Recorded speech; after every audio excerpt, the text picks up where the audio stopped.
You gonna have any fights this week? Oh man, we gotta have some fights.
Starting quarterback for yes, sir. Aiden O'Connell. What went behind that decision? It was a quarterback battle early on. Aiden started 5 games, and at this point, I think it's best to go with Aiden going forward. In terms of the quarterback decision, do you envision this being kind of a constant battle throughout the year, or do you plan on making the switch for the good? I don't plan on making switches at any time. Just when it's time to make a switch, we make a switch. Coach, can you please clarify what did you see on AOC on Aiden that made you have this decision, or was this like a team decision? No, it wasn't a team decision. It was my decision. I just felt it was what's best going for our offense going forward. Aiden O'Connell from last year to this year and the progression that he's had as a quarterback that gives you confidence in him for this week? Yeah, way more vocal. Just vocal, confidence. Out of that shell, not looking like a rookie no more, not acting like a rookie no more. He has a certain presence about himself. And it's not so outgoing where you'll just notice it, but if you've been around him enough, he's definitely speaking up a lot more. I love how he walks around the building. Like I said, really what I respected the most is when we named Gardner the starter, he said, all right, I'm gonna be the best scout team quarterback possible. And he was lighting our ass up, right? And every day he gave us the best look. And he walked around with a smile on his face, and if you remember the Baltimore game, him and Jackson Powers were sitting there rallying the troops and pumping up, and he was just a great teammate. So all those things factor into decisions. That's good. Okay. All right, guys. Thank you, Coach. What up? What up? Where's the music? There you go. Yeah, okay. All right, everybody. Welcome to the show. It's the Cage Match Show, and started a little bit late because every single time we get ahead on putting the show together, the Raiders decide to break more news right before we get ready to upload everything. So we had to go and add more things to the show because we want to make sure that we show a lot, have a lot of information, and give you everything that we can for the show. Yes. So thank you, Raiders, for keeping it not drama-free. I don't know. All right, then. Well, you heard right there. It is officially Team Ramrod. Team Ramrod. Team Ramrod. So Aiden O'Connell will be the starting quarterback going into this game against the Steelers. And unlike some people have heard on other podcasts for the rest of the season, which was never said. Let's get that straight. It's probably a game at a time, seeing how it goes. For the foreseeable future, he is the starter. Well, that's what I put for the rest of the season because that's what he said. Basically, he said, "I don't plan on making a change unless I have to," which means Aiden O'Connell is the guy until he is no longer the guy. As simple as that. All right, beef. In 5 minutes from now, that could be from 5 years from now. Yeah, we never know. But before we get into the show and all the stuff that we have to put in for all the breaking news and everything that happened, let's go into our favorite segment that never changes until we get a new sponsor. Our shameless plug. Here we go. I'm working on it. But what everybody else could work on right here is going to the YouTube channel, The Cage Match Show. Liking, sharing, subscribing, giving it a thumbs up, and might as well hit that bell, and that way you know anytime a new video drops. If the NFL and Roger Goodell gets a hold of us, then you can catch us on Facebook on the Oakland Raiders Savage page or my page, Asylum, and you can catch us there. After we're done with the show, why don't you go ahead and go visit WGG, browse their wonderful order, maybe get their starter pack that you see right there, where you get different flavors and a little shaker cup. And when you're done ordering, put in Cage Match in the discount code to get 10% off your whole order. And like we always say, when you think of wins, you think of dubs. When you think of dubs, think of Dubby. Get that energy like Max Crosby, who was back in the game and had 2 sacks for this game. But make sure you go there. The code is Cage Match, one word, CAGEMATCH, 10% off your whole order. And shouts out to Fabian, the compa Fabian. Go to www.rn4lifer.com. Raider Nation for Lifer, just to kind of remember the .com, the address. Go there, check out his merch. He has great merch, and I will actually be over there in Las Vegas this coming weekend, so maybe I can get some merch and come back to the show and show it off to show everyone what exactly I am talking about. And like I always say, I only wear hats from the man himself. Fabian, go there, RaiderNationForLifer.com. And also, shouts out to RaiderMan19. He's a big part of the show. Go to RaiderMan19.com. Go there, check out his merch. He has the the Oath merch. The Oath merch. Check that out. You heard the Raider Oath. That's at the end of our intro video that plays every single show. And say that again? Right before the AP video, just so people know. Yes, right before the AP video. And then somehow, some way, we want to get Raider Man to the torch to do the intro, to do the Raider Oath in front of the torch, in front of 65,000 people at Allegiant Stadium, bringing that Oakland mystique to the new Las Vegas Raider way. So that's what you want to try to do one day this season to get this team fired up. Maybe that'll be the reason. That'll be the what will get this team going. The catalyst to turn this all around. Thank you. Thank you, my translator, because I'm all over the place right now. All right, Asylum. Breaking news got you all over the fucking place. I know, man. I'm trying to scramble, trying to do things. And shouts out to Douglas Sinclair, the clown of the hour. I don't have a thing for him yet, but by the way, your Niners are also 2-3. Here's the funny thing, though. You guys were just in the Super Bowl. We're still trying to rebuild, but we're at the same record. What does that say, huh? And both of us are dealing with injuries. What does that say, huh? I feel like you are prepared to become a Raider fan. Just cross over. Just cross over. Do it. Okay? It's painless. I know, you're already here. Well, actually, when you get in, it's painful, but just know, you're welcome. Okay? You're very welcome. All right. And there he goes talking on the chats, even though his team lost at the end of that game. So anyways, all right, Asylum, we have some news that came in, so please cue up Edward Jones. James Herbert Jones. Here we go. This is CMN, a Cage Match News Update. All right, first, they might think it's irrelevant, but it's NFL news that might have a factor into what, the Devontae Adams trade, but New York Jets fire head coach Robert Saleh after a loss in London. It was a surprise, Mufasa. It was a surprise to him when he came back, and it was a surprise to everybody when he got fired. We actually have a video. At least they waited until they got home to do it, unlike a certain other coach we know that left London and had to find his own flight home.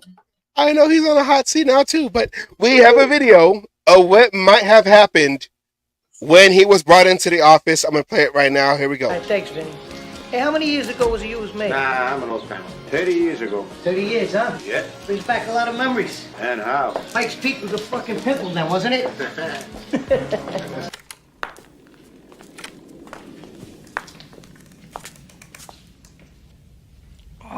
Out of New York this morning, where the Jets have fired Robert Saleh.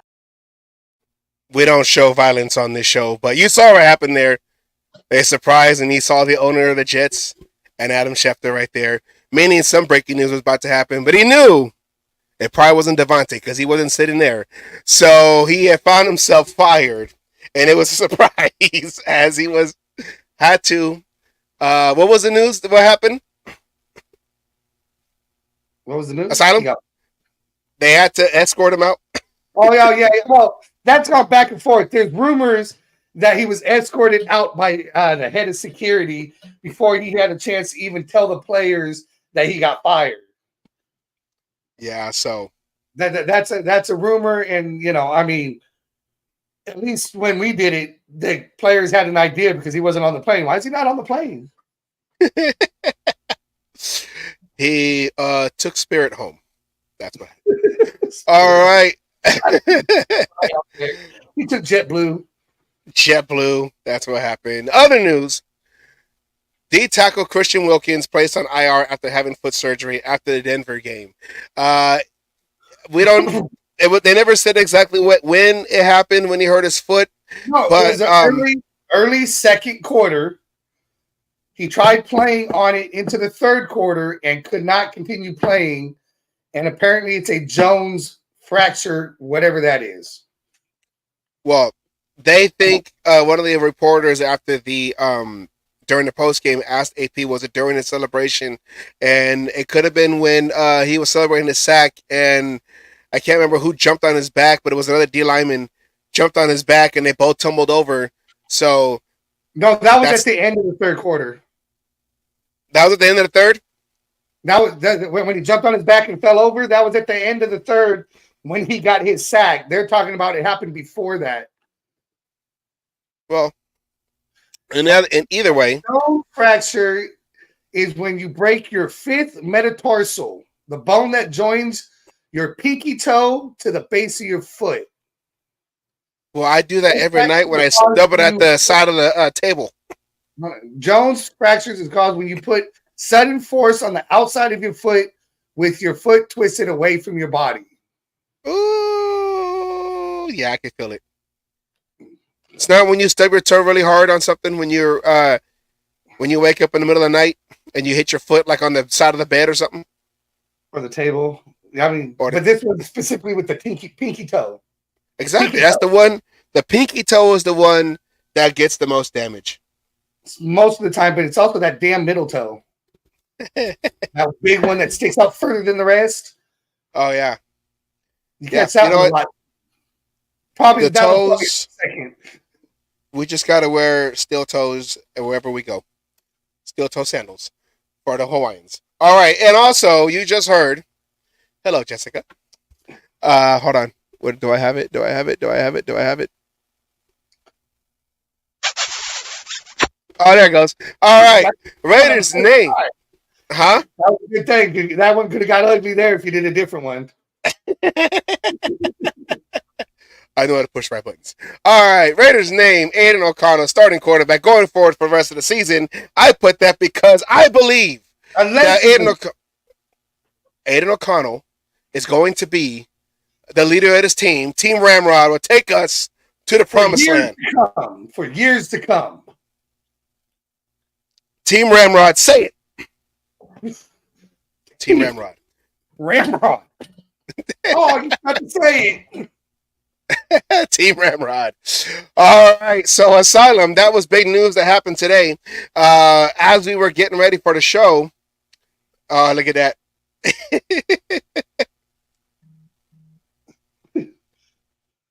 Uncle Rico. Uncle Rico has not been a great uncle. I had said on the only thing he could throw to is either a what was it, a pork chop at Napoleon Dynamite, or fucking a football at a camera.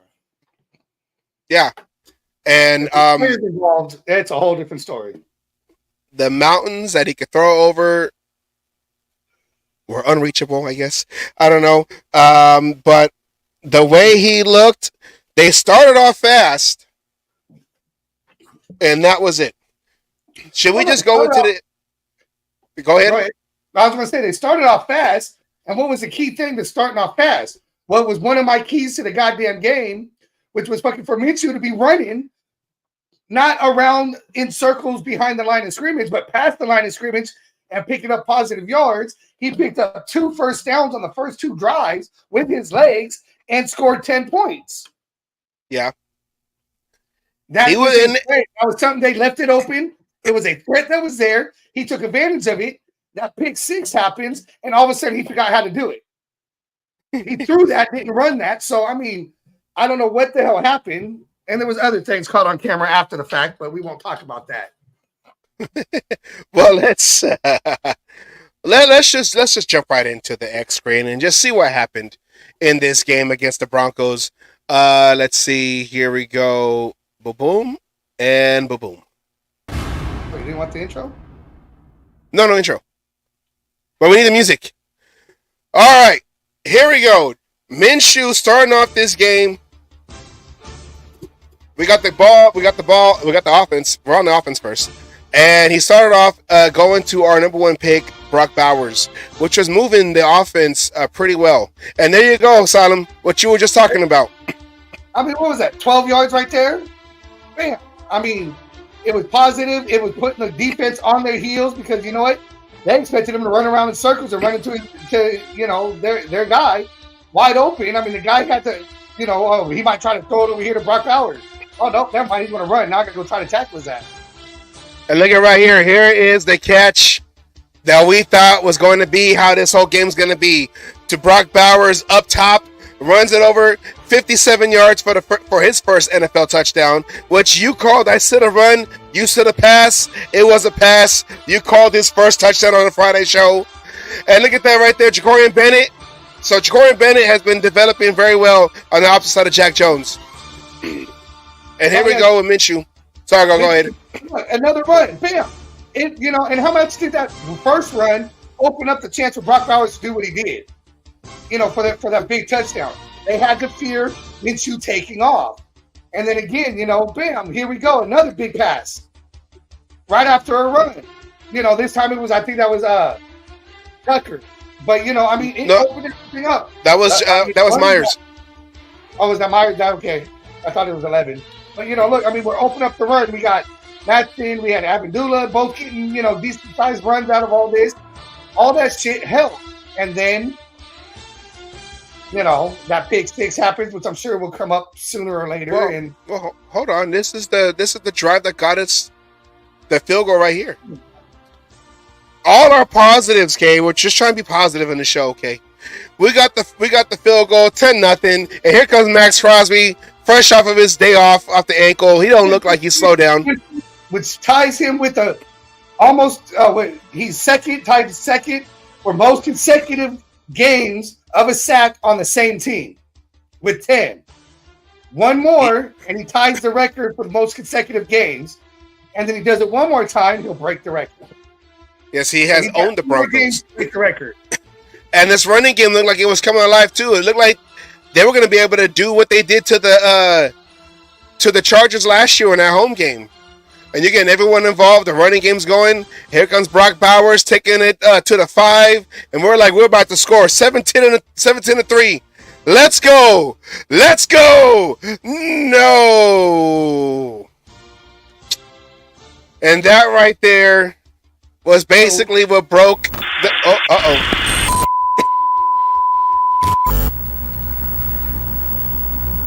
Oh, wait. We got shut down. Goodell's watching. We got shut down. Hold on. Let's... Okay. You know what? The X screen has to close.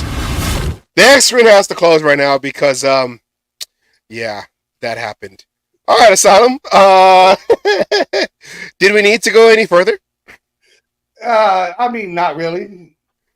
I mean, they ended up scoring 34 unanswered points to that point, going down, and then we finally come up and win. I mean, I'll admit, we were talking earlier and trying to figure things out. You know what? Things that you didn't see that a lot of people are not even talking about. That defense held them for the rest of that half. After that happened, even going in and starting the third quarter, the defense was doing its job. They kept them in the game.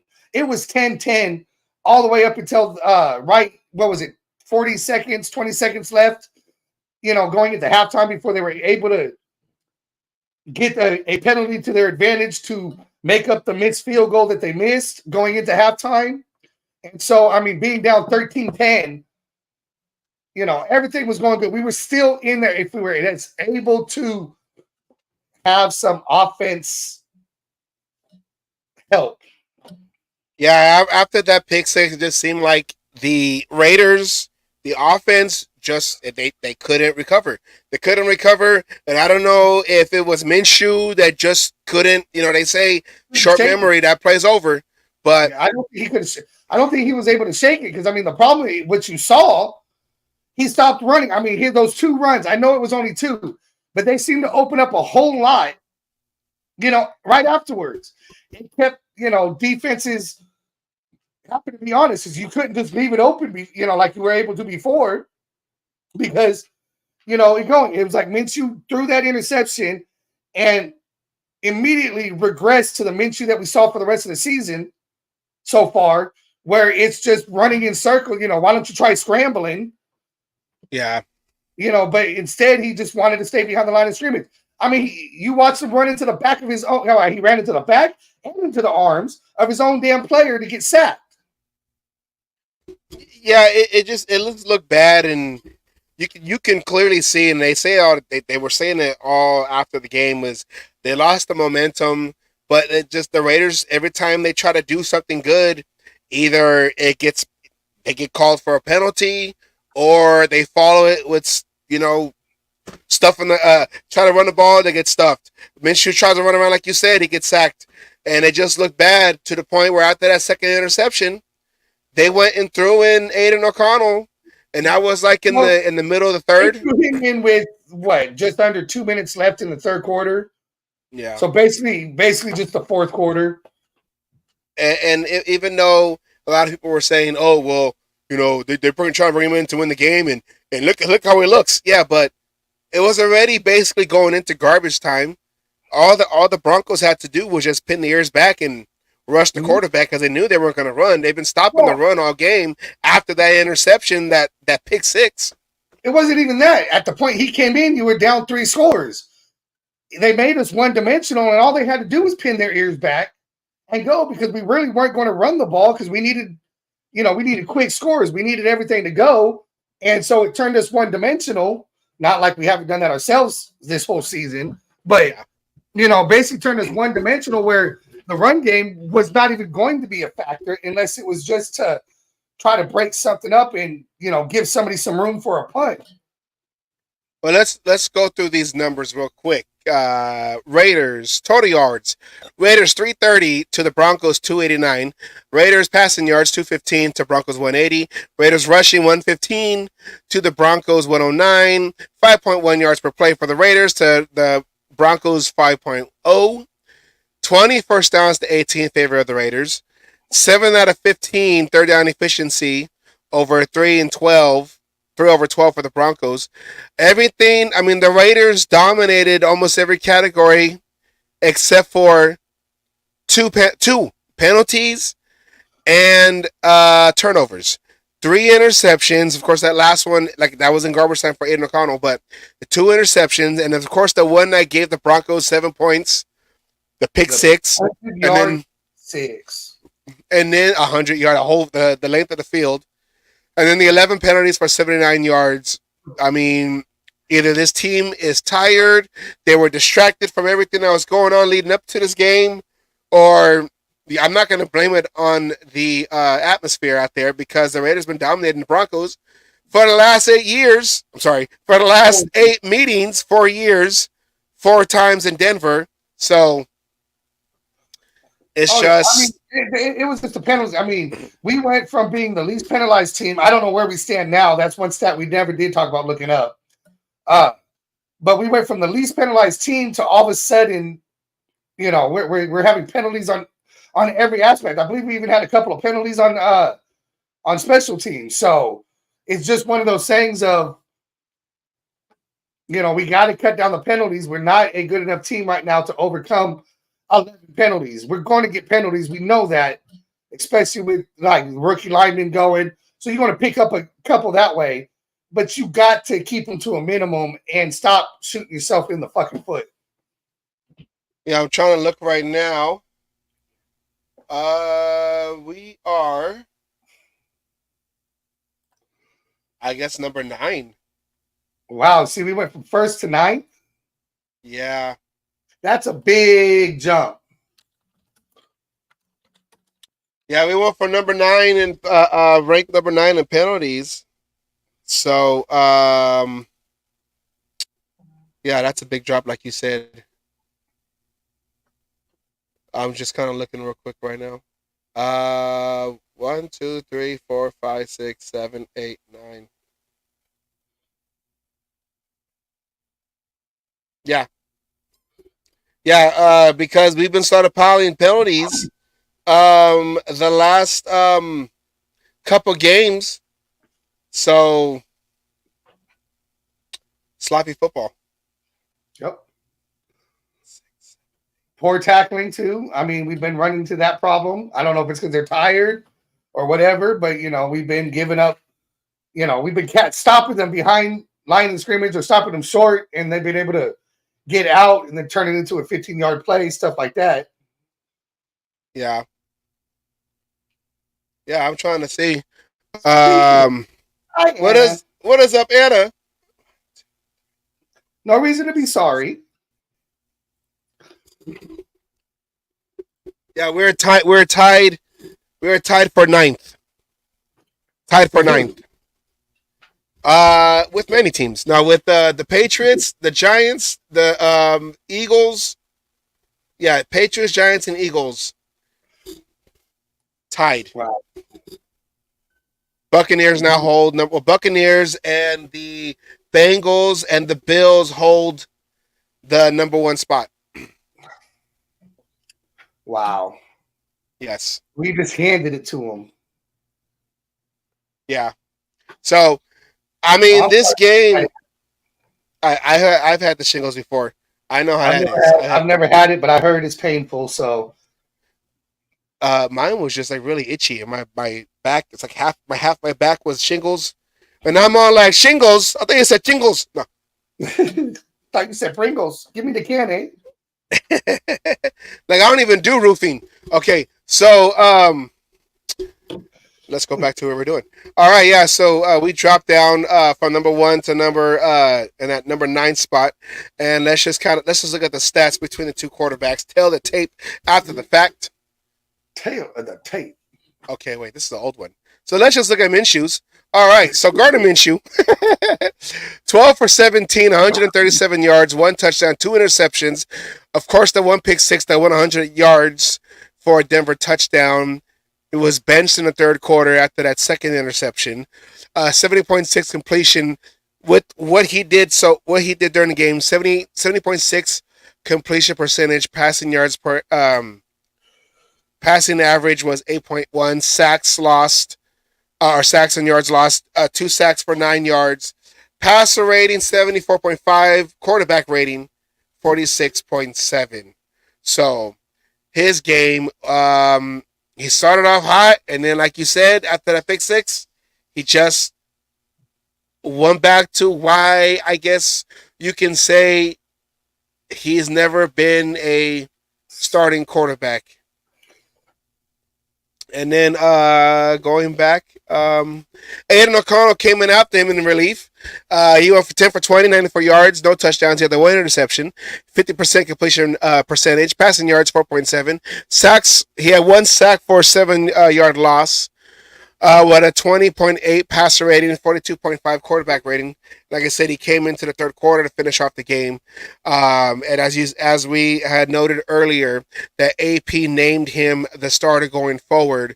So, Asylum, what does that say? What does that say for AP to just be like, you know what? We're gonna go with Aiden now until further notice. Well, I think he's seen enough. I think he's seen enough out of Minshew. What did he say he wanted? Somebody to take care of the fucking ball. Why do we think Garoppolo was benched last year when he took over for O'Connell? Because just like Minshew right now, he had more interceptions versus his touchdowns. Again, another player who was basically guaranteed for one interception a game at a minimum.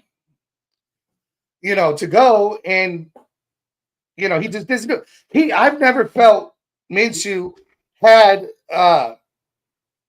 what's the word I'm looking for? Not control, but command. Command, there you go, thank you, of this offense, of this Luke Getsy offense. I'm starting to believe the Luke Getsy offense is not tailor-made for a mobile quarterback. It didn't work with Justin Fields. It looks like it's not working with Minshew, whether it's the quarterbacks or the system. But, it's a West Coast system. And what's a West Coast offense? It's dink and dunk, quick passes, let your receivers and playmakers do what they get paid to do, which is make the big plays. Get them the ball. Right now, our run game is ineffective. What did we say? Let's get some quick passes out, right? Be quick. Just bam, bam. Let them cross stunt. And Minshew can't do that. O'Connell is great at quick reads. It's very fucking accurate. And as you even saw in the game, is mobile enough to, not just stand in the pocket. Is he going to scramble positive like Minshew did those first two series? Probably not as much as we would like to see. But yes, Anna, he's starting this weekend. He's named QB1. But again, I think we'll be able to see that quick. That's with the West Coast, and we all know Luke Getsy is a West Coast hybrid offense. So I think it's going to be this is to AOC's advantage here, O'Connell's advantage, to be able to come out. He's got a little rust to knock off. He has gone 5 weeks now, being the backup, which is better than what he was then last time, where he was the third string quarterback and really wasn't getting any reps with the first. Now he's got some, but now he's got to build that chemistry back with these guys. And there's going to be some rest to knock off. I'm not expecting, to see right off the bat, bam, some big explosion. Offense all of a sudden goes. The offensive line is all of a sudden blocking, yada, yada. I'm not expecting to see that. There's going to be some rust. I would expect somewhere in the second quarter for him to just start finally get that momentum going, bam, bam, bam. And we're going to start seeing, the Aiden O'Connell that everyone's been calling for. And one thing that I noticed watching this press conference where he announced Aiden O'Connell as quarterback, as QB1 going into week 6 was, do you remember at the beginning of the season when he named Gardner Minshew the starter and they asked him, hey, what went into naming him the starter? Was it the pick 6 that Aiden O'Connell threw against the Cowboys? And he said, no, this was a decision collectively by me, speaking for AP, by me, Telesco, and Getsy. In this press conference, he said they asked him, okay, what went into the decision on moving on and starting with O'Connell? He said, I say, who made that decision? He goes, no, I did. I made that decision. So, I don't know. It seems like maybe he wanted to go with Aiden O'Connell, but, from day one. But, yeah, but they probably said, hey, with the three of them, which I know there are certain YouTubers who had an issue with Telesco being involved, and we went on saying, you know, he was probably involved because he's supposed to be somebody who can evaluate talent. So why wouldn't you get somebody whose expertise is in evaluating talent in on the discussion? You know, maybe he was brought in to be the tiebreaker because Getsy wanted one, AP wanted the other, and this being AP's first time, he doesn't want to necessarily be the bully down there and be like, this is my way, and start losing coaches and everything. So he's trying to play that fine line. And finally, he was, you know, here, it was a decision of, you know what, fuck this. I can't do this anymore. I'm making the decision. It's my head on the block anyways. Yeah. I'm gonna go out my way. Yeah, exactly. And so he made his decision. We always know he liked, you know, and it's funny though, because now all of a sudden the trade rumblings with Devontae Adams all of a sudden went down. And now it's seeming like he might stick around, possibly. Are you sure that's not because they they fired Saleh? Well, and then when you had Carr going down with an oblique injury, but you know, now there was talks about Commanders. I mean, he's got no say where he gets traded to. He doesn't have a no trade clause. So if somebody comes up with a package, you know, it's going to go. Now, the question is, can you be able to bring him back, or is the damage already done and you have to trade him? That is an in locker room thing for the players to decide that they want to say, hey, you know, I remember a long time ago when I played football in high school, my glory years, you know, scored 4 touchdowns. I'm joking, I didn't score 4. I was offensive lineman. But in one game? In one game, Al Bundy. No. So we had a player, receiver, you know, funny. That was he a diva too?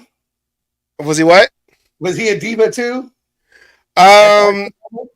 You know, my broadcast is played through Facebook, and I do have him on Facebook. So we're gonna say he was eccentric. Okay, he was eccentric. He believed in himself very much. I'm gonna say that he was a heavy believer on himself, which I'm not saying is bad, but I'm just saying is, you know, he went almost as far, not to the point before you start speaking, you know, in the third person. So he wasn't up to that level yet, but you know, he. You see it wants to go to show no, you wouldn't know him because he's my grade. But he, after we played our down the street rival, which I live in, you know, whatever, down the street rival. How's it going, Rated Twan? What Rated Twan? He was named the league. So basically, he was named like the player of the week for that game. But then after that, he got a little big headed, where he was just kind of like whatever. And let's just say he walked off the field to get some nachos in the middle of a blowout. Oh damn! So he pulled a Mark Sanchez. Yeah, it wasn't a hot dog. It was the But I mean, same thing, you know. Same thing, but we were losing. That's the thing. Can you imagine coming off the field and you're seeing your star player? What's up, guys? Where did you get those from? So, over there. You gotta go around the corner past the bathrooms and you'll find it right there to the left. It's at the end zone. Well, you didn't go into the end zone with the ball, so how did you get those nachos? So he, you know, the coach made him apologize to us. The apology was kind of, Was it real? Did feel heartfelt? It was coach thinks that I did something wrong, so he wants me to apologize. Oh, okay, whatever. We just kind of like, whatever, it's your senior year, it's our senior year, whatever, just make some plays. But didn't go that way, whatever. It was a half-hearted apology. But aren't they all usually? Usually they are. And I don't know. I don't get fined. I mean, you show that you basically were going to quit on the team. I don't want to be here no more. I want to go. And that's how Ricky Bobby got his job.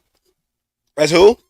Ricky Bobby. The driver went and fucking had to use the bathroom, then was eating a hot dog and shit, and one thing led to another. Then Ricky Bobby's behind the wheel. Sometimes that opens the door for somebody else. Well, yeah, usually, when one man's gone, the next one steps up. Next man up. And I don't know, because these are grown men. They get paid a lot of money, and they want to win. But you guys also. Sorry, I didn't realize you froze. Go ahead. I didn't realize I froze.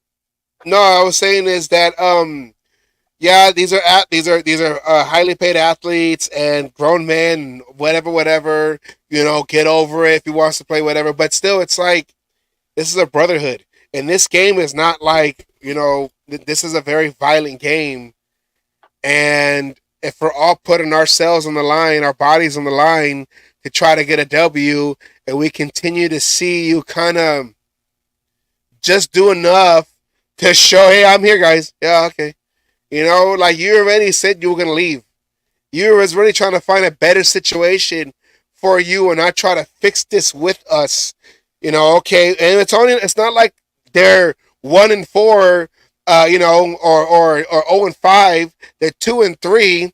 And those losses, with the exception of the Panther game, they were winnable losses, and but we were in. I don't know.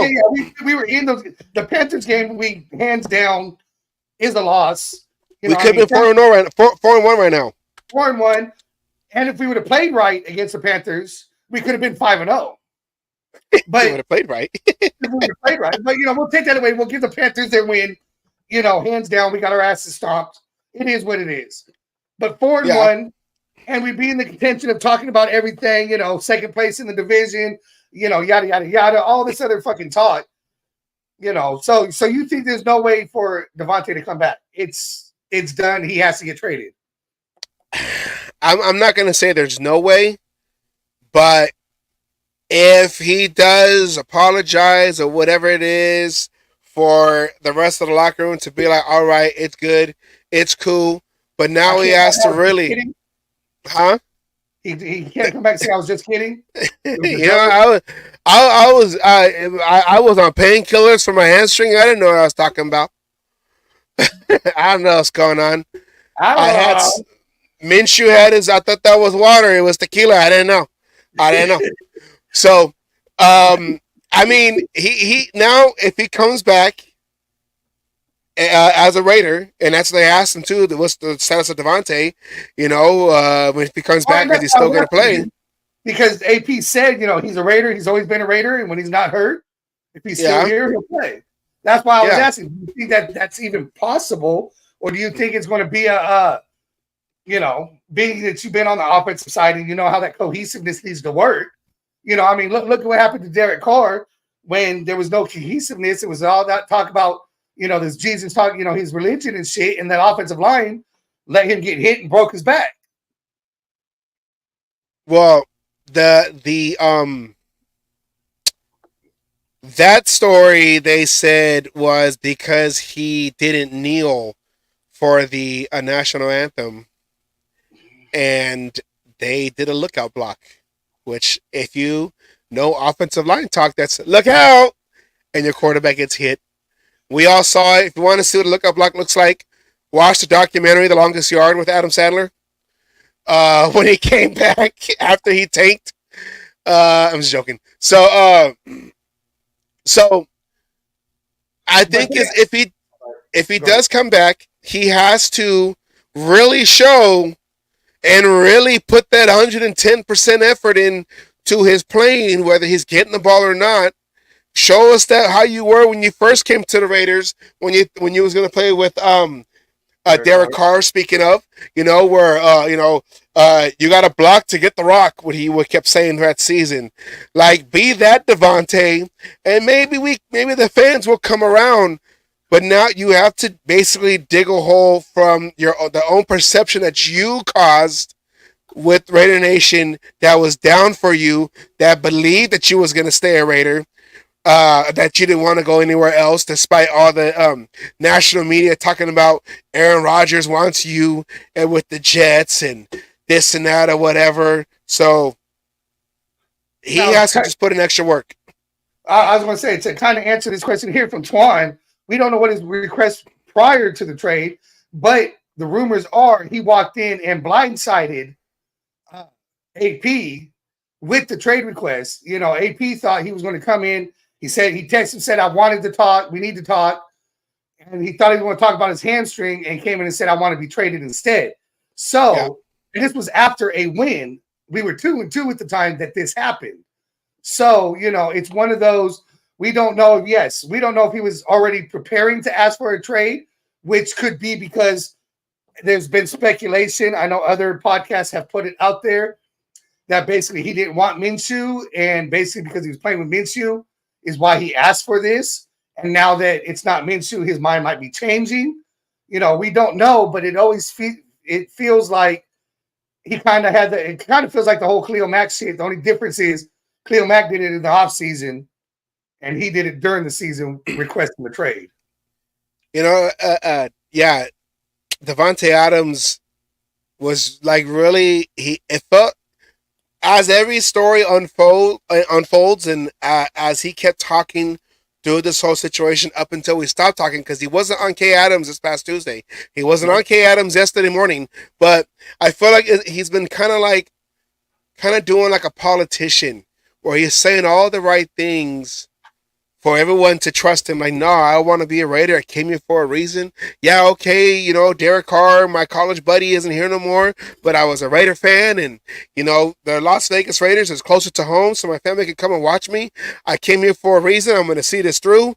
I'm not going anywhere. That's all the national media, because it wasn't Raider fans. It wasn't Raider fans, and it wasn't Raider media that was saying, oh, he can go any minute. This was national media. We all know we can't control national media, because the national media is always against the Raiders, always trying to put some kind of dark cloud for us to think about when things go wrong or when things go right. They always want to add a little bit more to it. So he's been saying all the right things, but it's like he'll say, like, I want to be a Raider. You know, I really like Aiden O'Connell. And then I'll ask him about Jordan Love. Oh, yeah, you know, I didn't know he was going to be like that. So do you regret leaving Green Bay? No. I made my decision. He didn't say he never regrets any decision he makes. He sticks by it. I made a decision. You know, is he probably wishing he didn't? Maybe a little bit. But are these decisions, are these things he's saying, like I'm saying, like, you know, I'm saying all the right things. And then, of course, when I asked him about Jaden Daniel, oh, yeah, I wish we would have got him. You know, we could have this and that. Oh, he did say from the get-go he wished the Raiders would draft Jaden Daniels. Yeah. But then when I asked him, when I asked him between Minshew and Minshew and O'Connell, it was, oh, you know, like he was on that fence, like, you know, we believe in Gardner Minshew, and then I asked him again, and he, oh no, I feel we should stay with Gardner Minshew. But it didn't seem as confident, and up until this trade, it seemed like his a matter of fact way of talking started giving little gray areas on what he really meant. He kind of leave the door open open to interpretation on what he means by the things he says. So. I don't know. No, I agree. Some of his answers were, you know, politically correct. You know, you got to say what you got to say because you don't want to start shit. You know, I know some people have been wondering if this injury is even real. You know, kind of a thing. According to AP, it's real, so we'll go with that. Well, I'll listen to what my coach has to say right now because that's all we have. Yeah, and then there's also the whole, well, AP liked that you know, trade rumor on Instagram, and then he unliked it, and he was never, you know, he never went to a DA to Devontae Adams and said, hey man, I accidentally liked something, you know, fat fingers, oops, I meant to. So that's what I was kind of saying here, at least. That's what I was trying to kind of go with when I asked about that. Would he be able to come back? Because now that he gets O'Connell, who we know he probably truly wanted, because he's more accurate and everything else, would he be able to, be able to come back in the fold?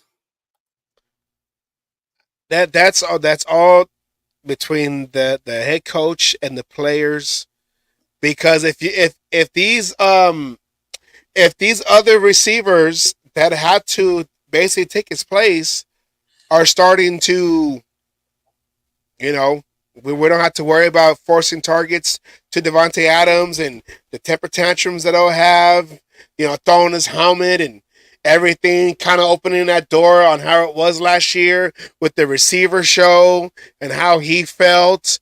It was like you couldn't gauge on where he was at with the Raiders.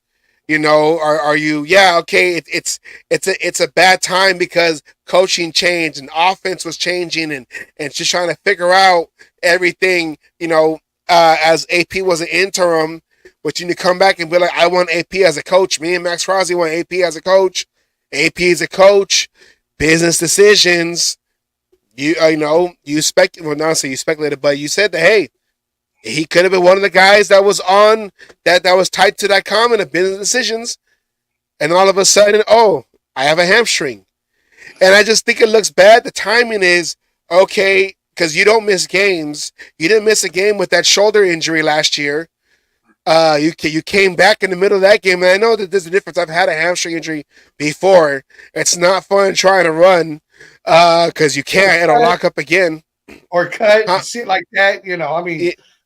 Yeah, it's definitely different, but a shoulder injury where you can't get your arms up to be able to catch the ball, you're gonna have a ball put on you in a certain spot. Because, to me, that affects a player, a wide receiver, a little bit more than a hamstring.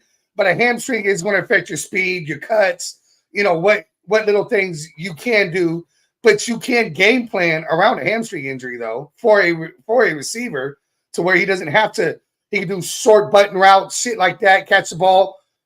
Get the yards. He's not going to try to cut and get extra beyond that, but that's not what you're asking him to do. You ask him to catch that ball, get the yards you can, get tackled, and move on. You can game plan around a hamstring, depending on how bad the hamstring injury really is.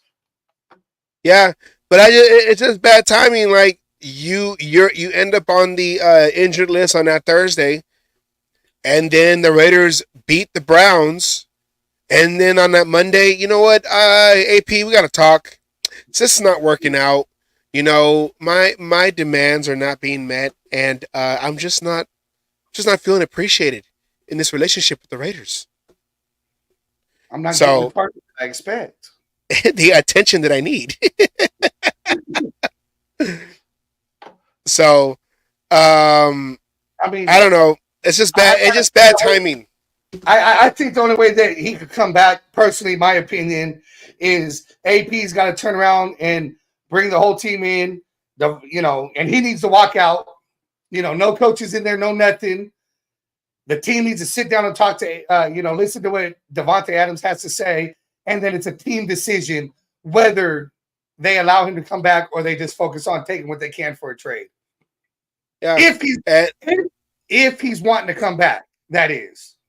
Yeah, and last week's the game against the Browns, all the receivers got active. You had two receivers making rushing touchdowns, and in this one, you had the pick six, but that offense was moving up until that moment. So we don't know. It could be, it was speculated that maybe it's the scheme that Getsy, but there was a video that we were watching where I forgot his name, but he broke down that interception, that pick six, where it was drawn. It was drawn where Brock Bowers was on the offensive right side, and he was able to find his way through all that because everyone started following him, and he was able to break three to the left side, and the only man between him, Brock Bowers, and Minshew was that defensive end that saw Minshew running, was trying to keep containment, and instead of just running forward for a couple yards or throwing the ball away, Minshew just did that stupid jump pass where he threw it over everybody. If you rewatch that play, I don't think Minshew was throwing to Brock Bowers. I think he was just throwing to Jacoby Myers, who was Behind him? Yes. That's who he was throwing to instead of throwing to Brock Bowers, because he could have easily, with the angle that was there, he could have easily dumped it over that defensive end to Brock Bowers. But instead, it went over, because if you look, Brock Bowers' hand goes up and he pulls it down like the pass wasn't supposed to go to him. Yeah. Because in that case, the best thing he could have done was get a hand on that ball and deflect it if he couldn't catch it. So well, I feel that play, instead of throwing it to Brock Bowers like he should have, he was throwing it to Myers in the end zone, hoping to get the touchdown, and did not see Surtain right there, and he was able to step in front, get the pick, and take it to the house. Well, if that's the case, that was a very poorly, underthrown ball, and he did it last week, 2 weeks ago against the Browns, where he did that little side throw. He did that Uncle Rico pork chop throw. He should have did that. The end is so kind of come out.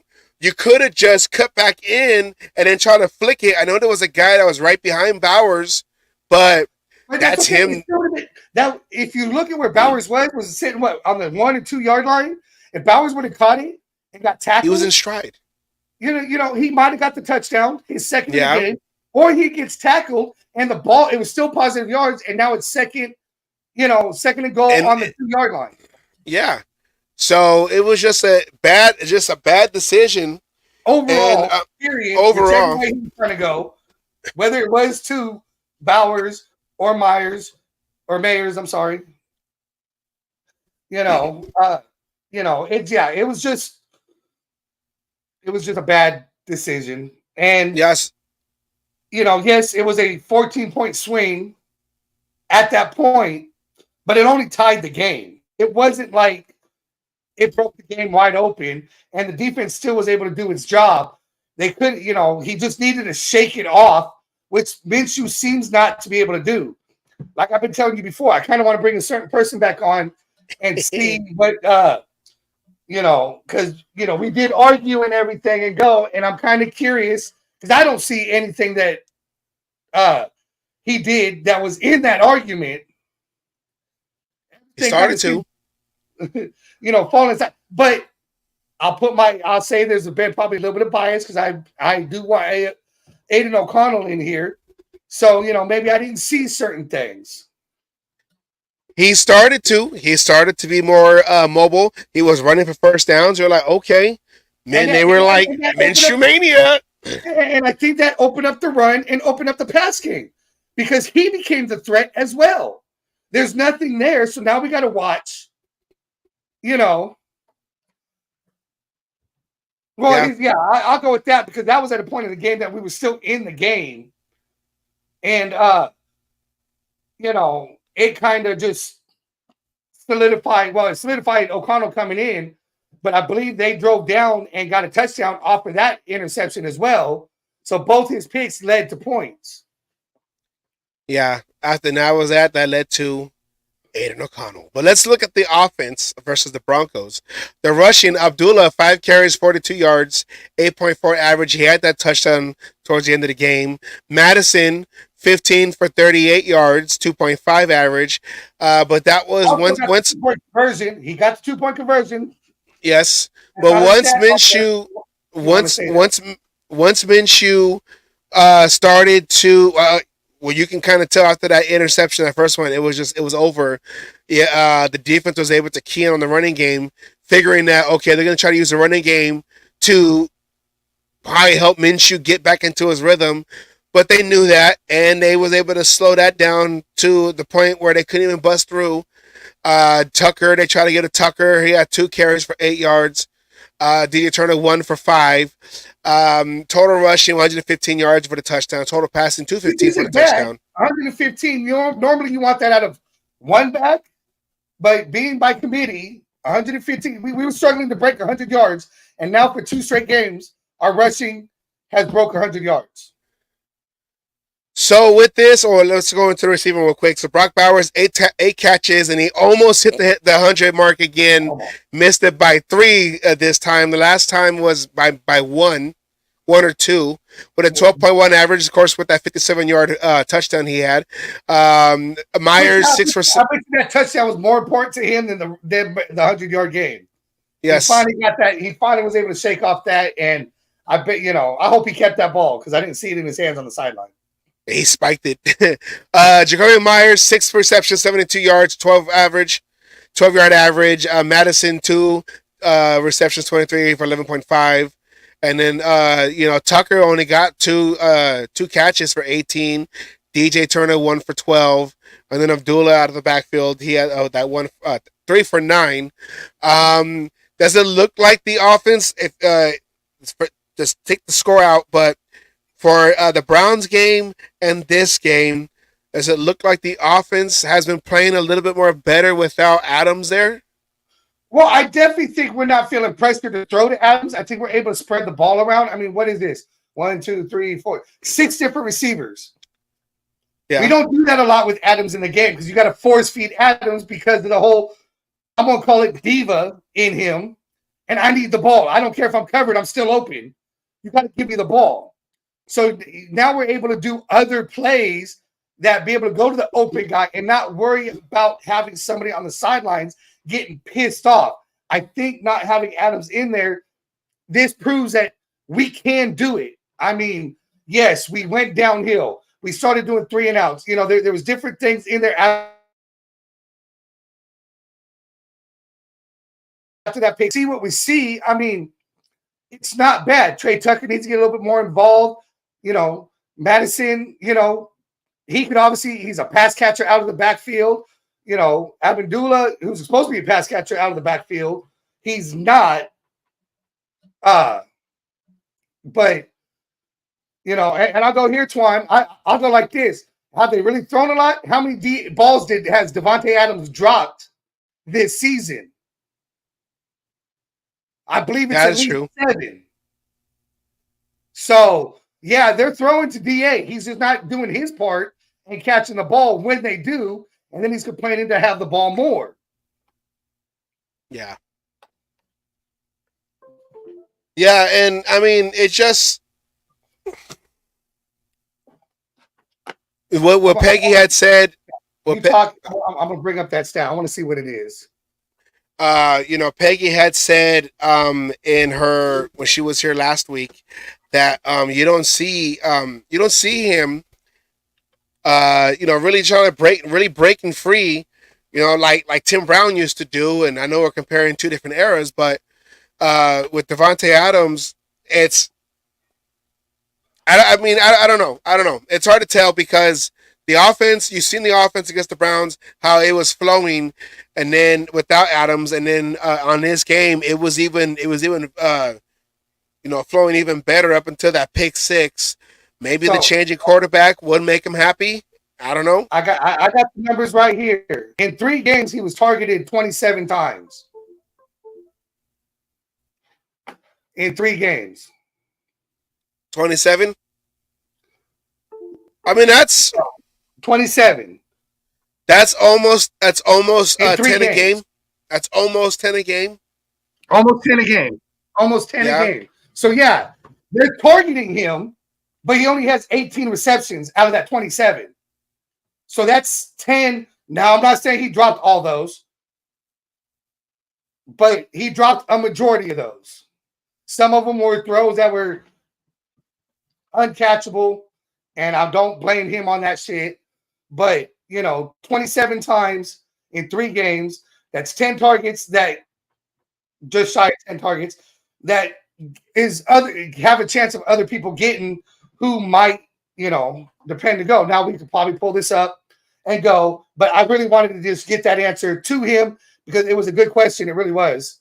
And, in the 3 games that he has played, he's averaging almost 10 targets a game. Just shy. Yeah, and I mean, all right, that's what I was trying to put up. He's averaging 9 targets a game. So if you look at his stats right here, I have to bring it back up again. Okay, hold on. 2024. Here we go. In those 3 games, 27 targets, 18 receptions, 209 yards, 11.6 yards per reception, 1 touchdown, 10 first downs, a long of 30, 69.7 yards per game. He has a catch percentage of 66.7. So, receptions per game, 6.0. Receptions per game, 6.0. So, he's getting the ball, but the other receivers, they don't get, it's like the targets, you have to force the targets to Devontae, but that takes away from everybody else. But when, like you said, in this last game, no Devontae Adams, and there was a total of, I'm going through all these graphics right here. There was a total of 6 receivers that were used that had targets. So, and you've seen guys like DJ Turner and Trey Tucker being used more often in the Browns game. This one, like we said, it's kind of hard to compare because the offense just kind of stalled out after that interception. They never recovered after that. But it's just more on, you have to make sure you keep Devontae happy, because what we've seen on the sideline or like on receiver, like it's very bipolar. Where, oh yeah, I'm happy because we won, we looked good. But even though we won like a gritty game, I'm not too happy. But hey, we gotta win, I guess. And then if we lose, it's just like, man, I don't know what we need to do. I don't know. It's like, you see Max Crosby when they interview him, he's up. Not want to say he's upbeat, but he's always positive. He's like, you know what? I've gone through this, whatever, but we're going to continue to fix. We're going to continue to fix it. We're going to continue to get better. We're not going to quit. So he says all the positive things. And Devontae, everyone, and we all try to really decipher, what is he really saying? How is he really feeling? Body language, tone of voice, things he's not, and that's because of how he portrayed himself, especially after that receiver. That receiver show on Netflix really kind of shed a light on how he felt about the situation that he's in. And it's not his fault, because he thought he was going to play with Derek Carr. But that is true. He got, what's that word? He got bamboozled. No, bait and switch. Oh yeah, bait and switch. Yeah. So, because that's not a word but a statement, but still. Well, it's yet to be seen when Aiden O'Connor comes in against the Steelers and see how that goes. But on the defensive side, Spillane, the leading tackler again. Who could have fucking seen that? Spillane. Well, actually, him and Silvera, he's tied, but still, one of the leading tacklers. Yeah, Spillane, but there was a lot of missed tackles. But we were trying to do a whole math equation to figure out time of possession of the opposing teams, and we went through all these different equations to come out at the Raiders' defense is just a few minutes more on the field longer than the opposition by average. So we were trying to figure out, because all the injuries are mostly on the defensive side. And then you got the missed tackles, and then the penalties are starting to rise in the last couple of weeks. So we were trying to really figure out why is our defense, who we all thought coming into the season in 2024 was going to be ranked within the top 5, why are we in the middle of the pack? I think we're 24. So that's which is not the middle of the pack. That's more towards the lower of the pack, but that's what we're trying to figure out. In this game, total yards, 289 allowed to the Broncos. Passing yards allowed, 180. Rushing yards, 109. First downs allowed, 18. Third down conversions, they were able to convert 3 out of 12, which is not bad. They got 3 sacks, 2 from Crosby, 1 from first one by Wilkins. They forced 6 punts. They had no takeaways. Broncos had the ball for 28 minutes and 37 seconds, which is slightly under the Raiders. The Raiders offense that had the ball, but I mean, the defense is still trying to get this team in the game, but when the offense is just not complementing enough. When the offense ain't scoring points, is basically what it is. I mean, just sustaining drives. That too. That's what I'm saying. If you're scoring points, you're sustaining drives. Well, if you have ball control, the chicken or the egg, okay? If they're controlling the ball to where they're able to keep their own defense on the sideline to get rest, and then going down to score points, because if you can kill a whole quarter, but just by controlling the ball, running the ball, keeping the clock going, and then end up getting a 3-point, a field goal, but at least for that one quarter, you kept their offense off the field, and you kept your own defense off the field, so you controlled that part of the game. And that's the one thing. The Raiders' running game has been still up and down. It's starting to slowly look like it's getting better, but we'll see. We'll see. We'll see. But speaking of, you had talked about Max Crosby. Updated sack right here. Oh, this is actually the Raiders' all-time sack leaders. He has moved to 4. And he's a half a sack away from tying Anthony Smith. He's beat Raider Bears' favorite guy. There's never no pick on a team. I remember that episode.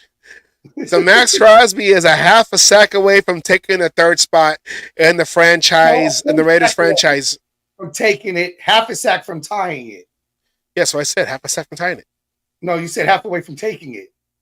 Well, taking third, he'd be in third, but I said it the first time. He'd be tying third. You know what? Tomato. Chicken, egg, it was the egg. He is a full sack away from taking the third place in the Raider franchise sack leaders. So Max Crosby is climbing up that ladder. That ranking. Do you think he'll get to? No, that's a lot. Maybe next year. So you think he get to Howie Long this year? Not this year. I don't think he get to Howie. I mean, he could go off and start getting 3-4 sacks a game. Then maybe we could be talking about that. But yeah, I don't think this year. Yeah. But I mean, look at the amount of games he did and going. I mean, it took Howie Long, 163 games. He will get to Howie Long in a lot less games. It's not going to take him, like we said, probably sometime next year, possibly, maybe the year after, depending on how things go. But he should be able to get to Howie Long in less than 163 games total. Oh, yeah. Yeah. I won't even have 163 episodes by the time he reaches that number. Yes. Okay.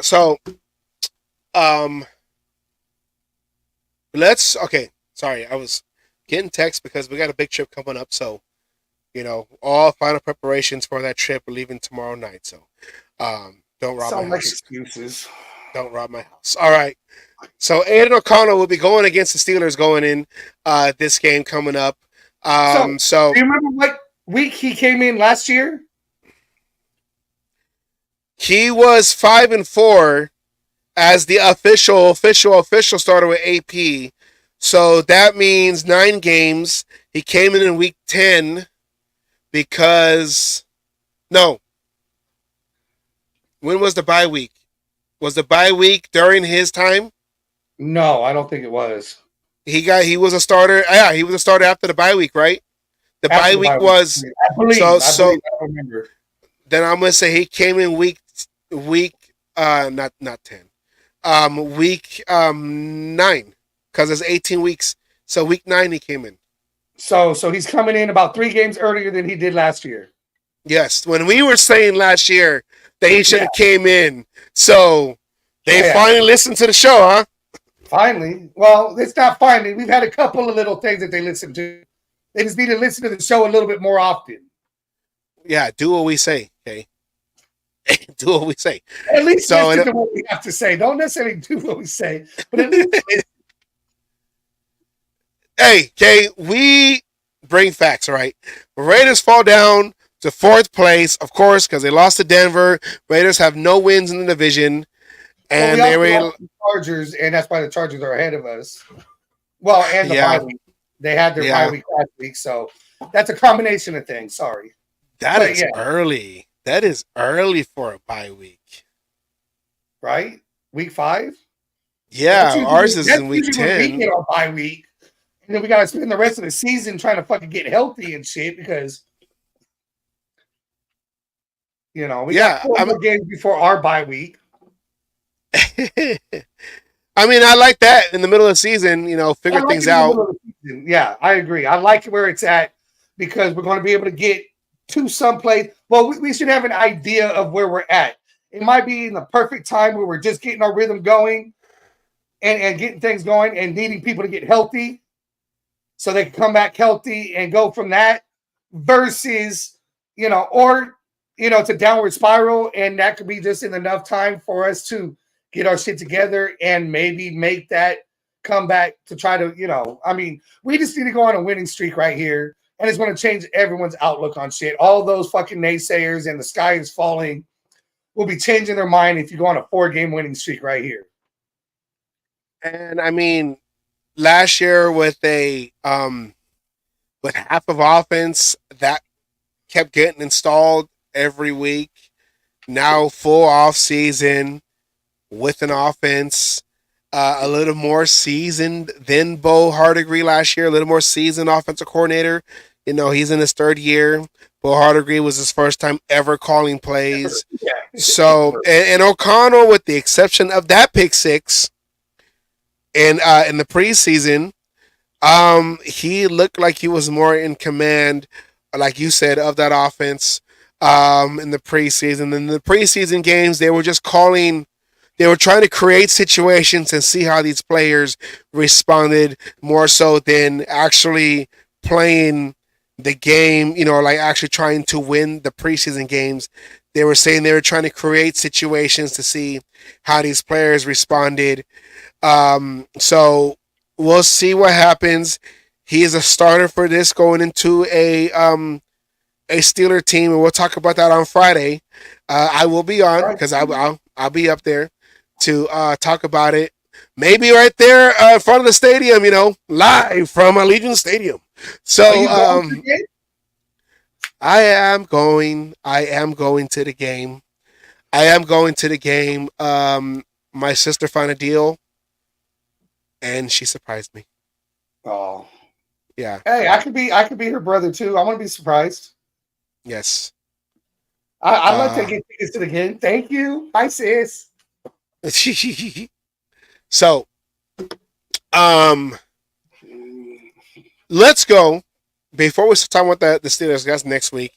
With this loss and all these rumors, Devontae is unhappy, and Max Crosby wasn't on the sideline, and all this other stuff. It just seems like it's opening more emotional damage. So let's talk about it.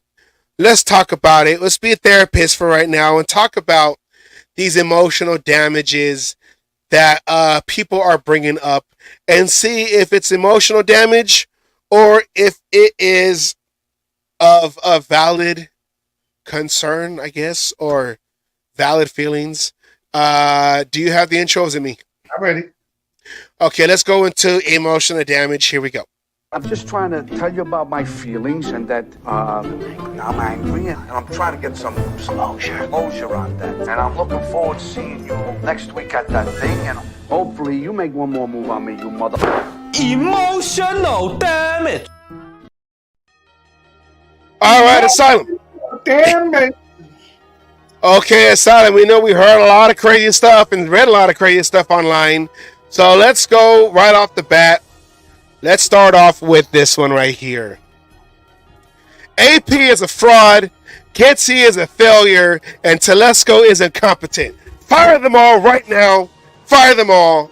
Is this emotional damage, or is this a valid concern that we need to address with Riddlin? Okay, I'm going to have to break this down into 3 parts, but it's the same answer for all 3. This is definitely emotional damage. Emotional damage! Because, I mean, how many times have we done just all that real quick and shit? You got no consistency if you do this, and that's the one thing for the last 20 years that the Raiders have not had. That's consistency at the top level. AP is a fraud. It's his first full year. Even Hondo, goes around saying you got to give him at least 20 games. We're in game fucking 6. Give the man a chance. Let him figure out his shit and going. Moving on to Getsy. Now, I know where everyone's coming off of this because of the shit in Chicago.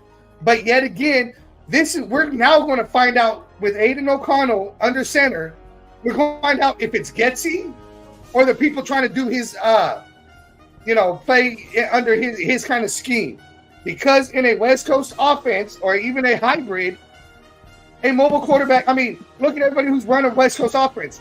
Did they have a mobile quarterback? Or was it a quarterback that fucking got the ball out quick? And Aiden O'Connell is somebody who gets the ball out of his hand quick. Yes, he's taking sacks. Yes, things are gone. But you can go, and we will see if this is going. And Telesco, come on. He got us Brock Bowers. He did everything he was supposed to do. He didn't sell the farm to go get a Penix, a Jaden Daniels. We have a building block being able to go. Give the man time to build a fucking team because both AP and Tom Telesco are trying to do, clean up the mess left by Josh fucking McDaniels. Get over it. Stop with this fucking firing bullshit because right now, all you're going to do is play into the shit. And then what? Next year, it's a rebuild. You got new scheme. Yeah, it's just... And GM and all this shit is a way to keep Max Crosby, Christian Wilkins, all these players that are actually a foundational player, or are they going to want to go because you're a dysfunctional fucking team? It's emotional damage. Stick with what we got, and let's go. Continue moving forward. I'm going to agree with you. Emotional damage. Even I keep forgetting his name. The head coach for the Lions, Dan Campbell. His first year as a coach for the Lions, I believe, went 3-13 or 3 and he only won 3 games. Look at him now. He was right there on the doorsteps of beating the Niners to go to the Super Bowl last year, and I believe they're like 4-1 this year, 3-1. I think they might have their bye too, because I don't think they played this past Sunday. But they're starting off where they left off last year, and they look like a very legitimate contender in the NFC. So give AP a chance. Yeah, the coaching experience on the NFL level isn't as much, but that's why he brought other head coaches. They're 3-1 right now. They're 3-1, so that's why he brought other head coaches to basically coach him along. With Phil being upstairs and for the offense, and Marvin Lewis. So and then with Getsy, I was about to jump the ledge when it came to Getsy. I was gonna be like, you know what? No, man, nah, this is legitimate. Get him out of here. But last week against the Browns, they were moving the ball. I said, okay, the young offensive lineman started kind of being able to handle their own on that offensive line. And then he was able to start getting Brock Bowers more active in that offense. And granted, we were also talking about that how Devontae Adams wasn't in that lineup for that game. And then last week, they started off fast. And if it wasn't for the quarterback play, that could have been, like I said, that could have been something like a 63-21. Look at getting the wide receivers involved in the run game to help with the run game. He's designing play. Even that play that pick 6. Let's say that was a great play design to get Brock Bowers open. If he'd have thrown it to Brock Bowers, it'd be a different fucking story. Yeah, and you were right. No, let's say you were right. And I'm going to say it was execution this whole time and not necessarily scheme. It was all execution, and it starts with the quarterback. So we will see how that goes going into the Steeler game. And with Telesco, I mean, he's the GM. He brings the talent in, but he also has to evaluate the talent that he was inherited by the last GM. So when it comes to GMs, they're more going into the first year, they're more in charge of the draft coming in, and then they're also just trying to help evaluate the players as they go along through the season to get ready for the next season. And with the draft, we got Brock Bowers, and you can thank the Atlanta Falcons for taking Penix before he can be available when we go to pick. But Brock Bowers is available, and he is now our leading receiver on this offense, making big plays like he looked like in college. So he's not a bust. You know, he's coming in. He's no slow start. He's coming in and he's making plays. Tight end in the NFL. Exactly. And you know, when's the last time we had a dominant tight end outside of you know his name, Waller, outside of Waller. And when you had Cook, Cook was dominant too. But yeah. Yeah, Cook, Jared Cook. But after that, I mean, Ricky Dudley, no. Roland Williams, he was decent, you know, for that Super Bowl. We haven't had a decent tight end since then. And if you go back, we can go be being like you said a while back, Dave Casper, like talent, you know, Todd, Raymond Chester, Todd Christensen. So who's, you know, who knows? It's still yet to be seen. Telesco is still learning. I know he comes with that because he came from the Chargers those 10 years and we got him fired. But just it's not in his hands as of right now. Now let's see what he can get if Adams does go. Let's see what he can get for Adams and be like, oh, okay, he got us some draft currency. And that falls in the same category for AP too. He's still trying to build his team the way he wants. He inherited certain players. You know, you can't just dump everybody and try to get it going. You have to play the game. We drafted players that, you know, I mean, look at what Telesco and AP did with just the two offensive linemen that we drafted. JPJ and fucking Glaze. Everyone's saying, oh, they're rookies, but they're coming along great. That was AP and Telesco. That wasn't Josh McDaniels. That wasn't anybody fucking else. So I don't know why people are trying to say, give them a chance to build this team. We all knew that this first year we had high hopes, you know, because we kept a lot of key players and going. But at the same time, you have to give them a chance to build this team in their image. And after 5 games and firing them is not giving them a chance. Not to mention, if you do all this, who's going to want to come and coach? We dealt with that shit with Al Davis for how long? We had to settle for how many kind of head coaches? Because nobody wanted to come to this fucking team and coach? Yeah. That was the famous story that Sean Payne was about to get hired, and he went to go talk to Bill Parcells, and he goes, not right now. Not for your career, not right now. Not what's going on over there. And he declined it, ended up going to the Saints, and then Super Bowl. Now he's with the Broncos. Bo Nix, blah, blah, whatever. Next one. Since we are trading Devontae Adams, trade Max Crosby for more picks. Trade them all. Let's just build and get more picks. Trade them all. Fire sale. Do it right now in week 6. Emotional damage. It's emotional damage. Can we just call it straight retardation? But no, it's emotional damage. I mean, just because Devontae wants to be traded, whatever it is, now people are talking about the team, this, that, the other. You can't blow up a team. You have to have founding pieces. Now, Devontae Adams, we were hoping was a founding piece, but we got him right there at the cusp. He was just coming out of his prime when we got him, and he's on a downward spiral. So you're not going to call him a foundation player, but a Max Crosby, even Michael Mayer, you know, everyone else going like this shit, talking about trading all these guys. You know, these are founding players that you could build around. You might as well, if you're going to go this route, you might as well trade fucking Brock Bowers you might as well trade fucking Jacoby Myers. Oh hell, you might as well trade Trey Tucker and Wilkins while we're fucking at it. So we can get all these draft picks and fucking what? Fail at picking, having a bunch of rookies playing? I mean, come on. I get where people are going and whatever, but that's just, again, that falls with the damn first one. You do this shit and you're a fucking train wreck of a team. Well, why am I going to want to go here? All they're going to do is fucking trade me, or they're just going to do the, people came to us before in the past because we had to overpay to bring them, and that's why we did it. And it was always at the end of their fucking careers. I was going to say, yeah, we turned into the Panthers, but then the Panthers have beat us in week 3, so that's a bad example. But you're right. It's emotional damage. Let me just an example is, remember in 2002 we had all these stars, all these great stars, and it got us to the Super Bowl. And then we kept them to try to make a run in 2003. It didn't work out. But 2004, we lost about 70% of that roster, more so because they were old age. They were old.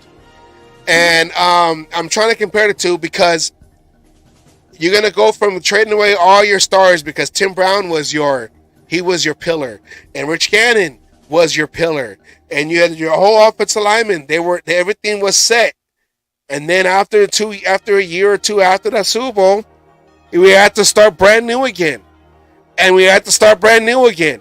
And then we had to start brand new again. And then we had to start brand new again. Because draft picks, yeah, it's nice to have them, but they're all crapshoots. Yeah. You never know what you're going to have. Go ahead. Oh, no, that's it. And then you got to start all over again. Yeah.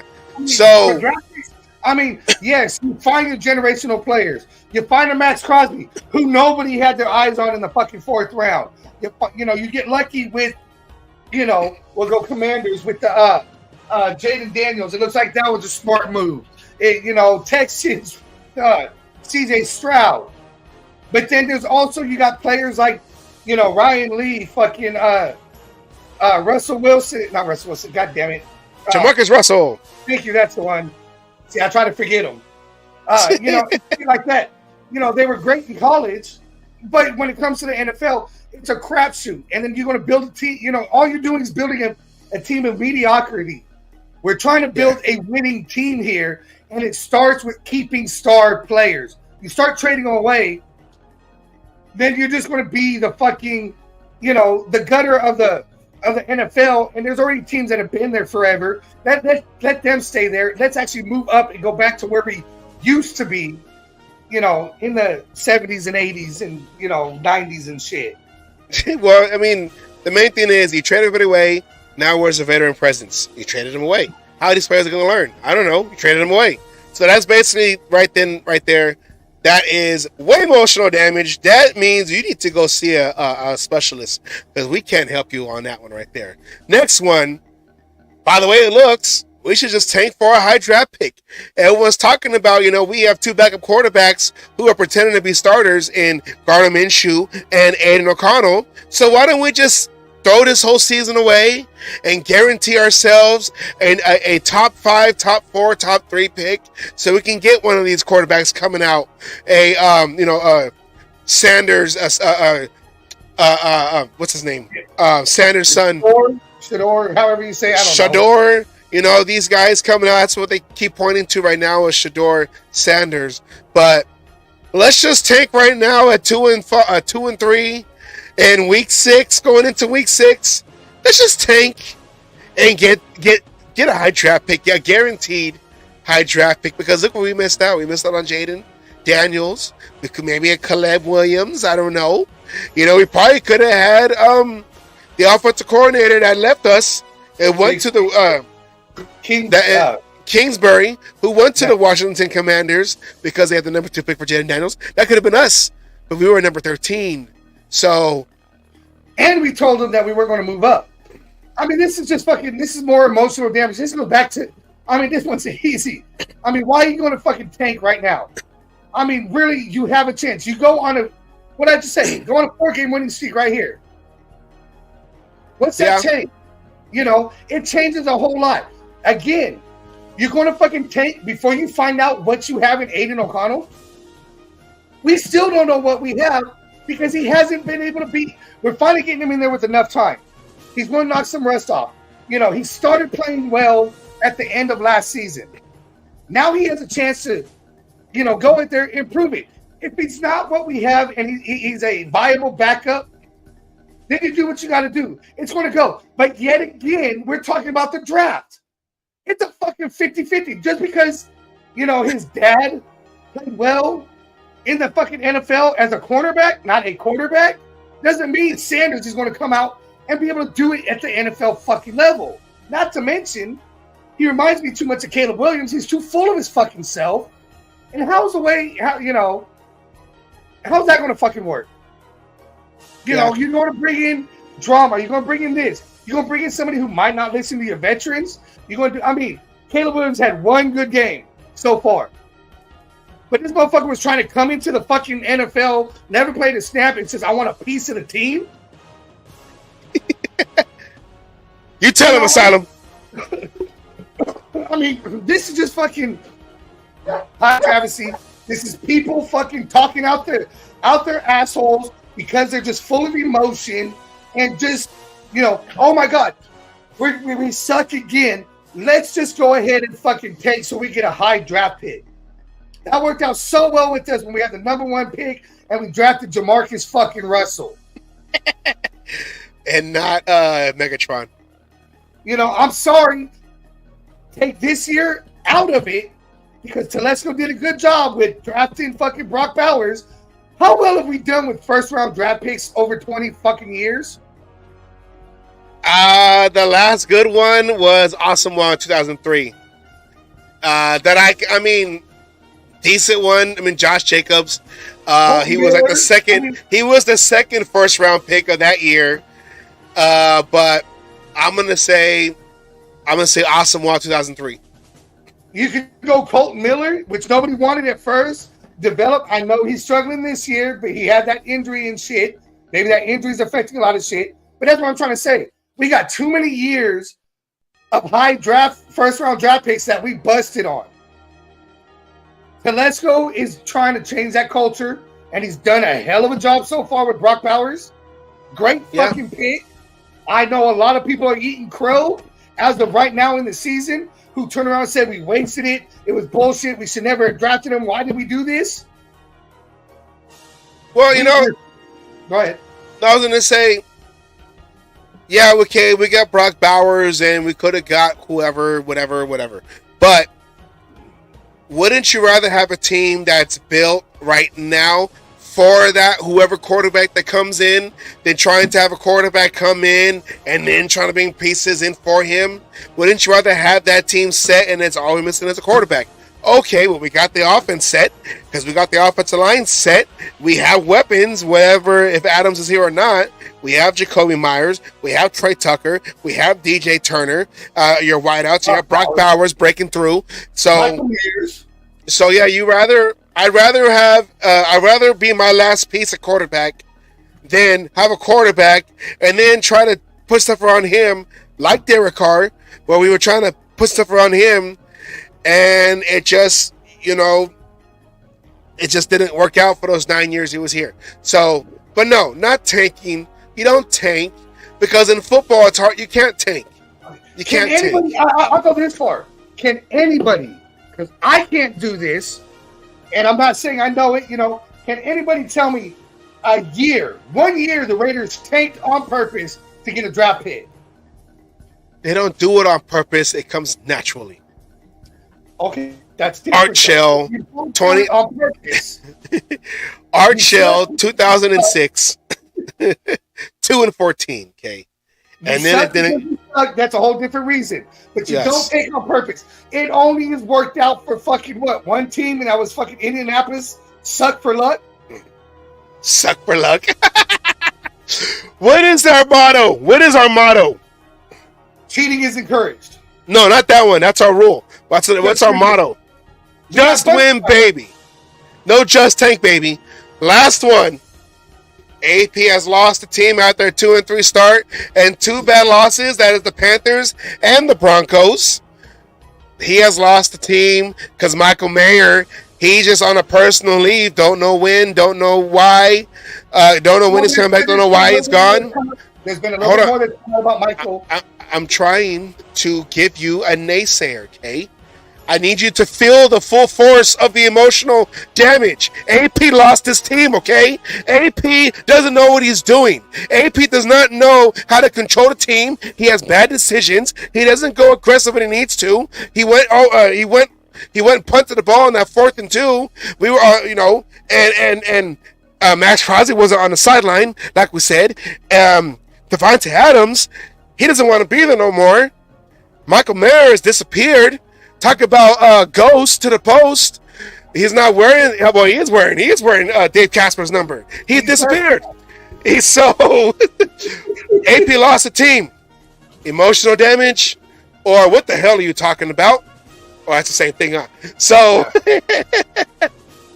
I'm gonna go here, Anna. We have something in the works about this, and that's all I'm gonna say. Yes.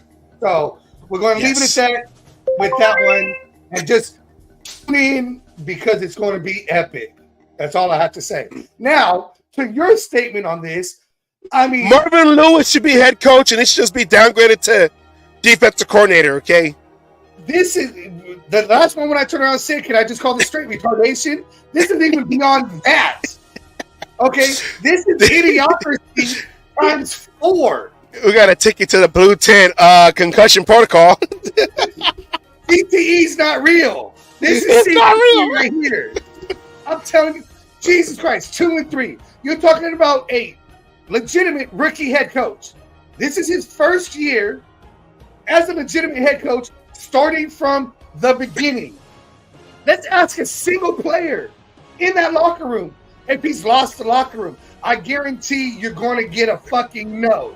This is just people who don't know what the fuck they're talking about, playing Madden because they could fucking manage a team better on Madden because, oh my God, I could trade for fucking Aaron Rodgers. I could do... No, get off of fucking Madden, study some goddamn tape, and learn some fucking football because you make the people on the movie Idiocracy seem like goddamn geniuses if this is how you fucking feel. I believe the people who think this are nominees for the Darwin Award. Thank you very much. Then that is a I'm gonna do that right here. The Madden reference. Shouts out to Miss Peggy and the Peggy's perspective, because she first brought that up. Like, everyone's over here so used to playing Madden, they think they can run a whole organization because they can go put it on rookie mode, go on all pro, go on all pro mode. No, not all pro. Go on all Madden mode and do all that. It's not the same. But AP did not lose his locker room because you seen Jack Jones, he got benched. And when they asked him about it, he goes, hey, that's me and AP, he understands. We have an understanding. All this is because of one player, really, and that's because of Devontae Adams. And then when you add in that Michael Mayer is not here, that's just like, well, see, there it is. There it is. I want to add to that. They say it's a personal reason he's out. His family actually reached out to the team and said this is a legitimate reason. Now, we don't know what it is. They didn't reach out and say, but I'm starting to believe this personal reason could be a mental illness, that's something you got to deal with, or something to do within the family, possibly somebody dying, some different things like that. That is a legitimate reason. The family reached out and said it. Yes. So, Twan's saying, and trust me, there's a lot of things when you joked around with bipolar. That's my wife. I know exactly what you got to deal with, and there is no, it's real. It's real. But the thing is, we don't know if he is. We do know somebody on the team was bipolar, diagnosed and not handled. And how did he handle shit? Yeah. Chandler Jones. Okay, no, not Chandler Jones. Oh, sorry. AB. No, not AB. Okay. I'm sorry. Oh no, that's the okay. Yeah. Well, there's. Oh those further to a CT. I know you're laughing. I'm only brought that up like that because I understand what he has to go through, and it's not something that if he is diagnosed as a bipolar or something like that, and I'm not saying he is, and I'm not trying to put it out there, but mental health is real, going, and it's not just something that you can come back with within days sometimes, and that's what I'm trying to make with all this. I'm not trying to joke about it and be, act like it's not real. Or downgrade. Barrett Robbins is the more famous, more recent case, and this is before mental health was a thing of concern. You knew what bipolar was. Yeah. So yeah. Well, it's emotion. I'm just thinking it's something like that, and let's just give the man some space. Let him deal with what he's got to deal with, and he'll be back. I mean, you threw me off because every man would say that their woman is bipolar. And I know we've had our conversations. I know. I'm just saying this. Okay, look. Every man. So, and you want to throw, and they probably, well, why don't you just say it? AP, why don't you just say it? Because that's not my business to tell. Because if he doesn't want to share that, you don't put that out there unless he wants to share it. Just like Max Crosby and Darren Waller about their addictions. You don't bring that kind of shit up. You don't talk about that unless they're willing to put it out there. But don't you love how the announcers, every time Darren Waller made a catch, oh, man, that's a great 24-yard touchdown catch for Darren Waller. By the way, Darren Waller, he had an addiction to drugs and painkillers before he became a Raider. Okay, well, you said that 2 years ago and last year. So, you don't have to keep bringing that up every time I make a play. By the way, Max Crosby, he was addicted to alcohol and he was, just let it go. You understand what I'm trying to say. Her man stressed her out so bad, she ended up with singles. Yes, Kay. Because our significant others are bipolar. That is what we came up with in this whole segment. Emotional damage and our significant others are bipolar. See how we diagnose things as we go along? That is emotional damage. I'm just trying to tell you about my feelings and that I'm angry and I'm trying to get some closure on that. And I'm looking forward to seeing you next week at that thing, and hopefully you make one more move on me, you mother. Emotional damage. So, our final diagnosis is emotional damage due to our significant others being bipolar. I don't think she's listening anymore. I said that thing. I didn't have to even look around.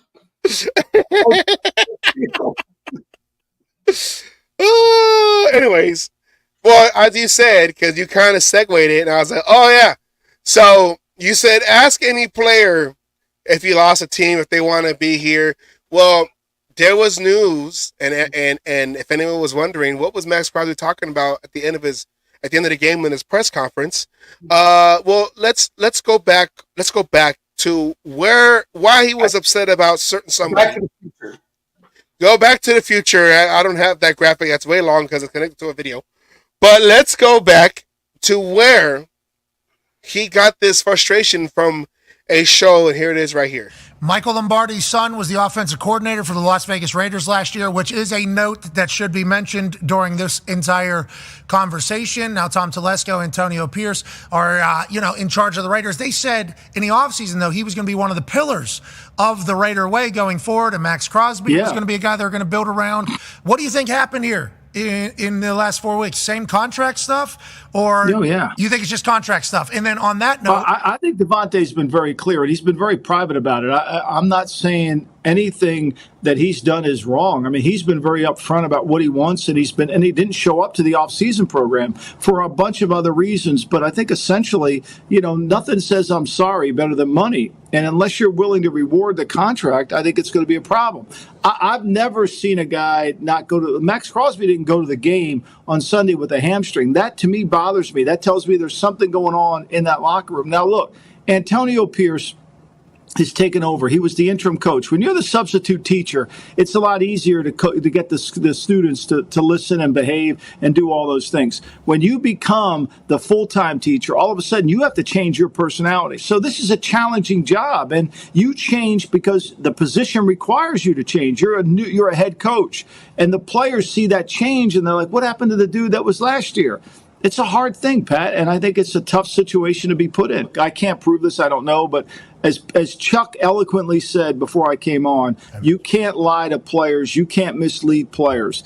And there seems to be a disconnect here, but there seems to be more than one disconnect, because I think Crosby has always been the team guy, but when he doesn't show up to a game, that tells me something without knowing something. So the Raiders and Crosby have come out and said that the trainers for the Raiders told him to stay home and stay off his feet, and that is why he missed it. Now, granted, I mean, you obviously can take that how you want. That is what they are saying. That is their side of it. And Max Crosby, nothing I know of Max Crosby wouldn't be all in for the Raiders all the time. Just he was tweeting throughout the game too, positive Raiders. So he was there. Yeah, but his feet were rested. Kicked up. So, one, Demi Lombardi, it's his new name, I just named it right now. Demi Lombardi, first he said that if you give Devontae Adams the money, he'll be happy. Well, if he stays on the team, he's going to get a big. We had to show raise. Yeah, we talked about this last Wednesday with Miss Peggy, that if he stays on a team past the June 1st deadline of next year, 2025, that he jumps up to a 44.1 million that the Raiders would pay him for that season, and then it happens again the following season on his last year of this contract in 2026. So the money is already there. 2, substitute teacher. How many times did you respect your substitute teacher over your head teacher, over your main teacher? Yeah, probably 0. Yeah, we kept getting in trouble every time the main teacher came back and was all like, I thought I taught you guys better than to try to put staples on the teacher's seat with glue or make noise. We used to have this thing in elementary school. When the clock hits 2:00, everyone just start laughing and making noise. And we would torment every substitute teacher that came in. There was consequences when the real teacher came back. But, yeah. So, and then number 3. Well, yeah, Max was on the sideline. I know he has a hamstring injury. What was his injury again? It was a high ankle sprain. High ankle sprain. That's the bottom half of your leg. Not even connected to the hamstring. Unless you're playing the hand bones to the arm bone and all whatever. Okay? So, Max Crosby, as Anna alluded to, Max Crosby, he just had to address it, because you don't speak upon Crosby's name. No. What he had. You don't speak for Crosby. That's what you don't do. If you're not Crosby, you don't speak for Crosby. Okay? Here's what he had to say. You said your mind was made up last Sunday that you were going to play. How tough was it for you to watch that game? I know they won, but how tough was that for you? I mean, it made it a lot easier that we won. I was going crazy at the crib, you know what I mean? And then I got to hear these, clowns that talking online and talking on the Pat McAfee show saying, something's going on, and they're speaking for me, saying I should be on the sideline when I got a high ankle sprain. You know what I mean? And these clowns they're sitting on the couch talking about what I should be doing. But the reality is I'm gaining yardage and trying to get right, and so I can get back on the field. Everybody knows my intentions, and they try to speak for me when shit. If you speak to me and you know what's going on, then we could have a conversation, but don't speak on my name, you know what I mean, when you don't know what the hell's going on.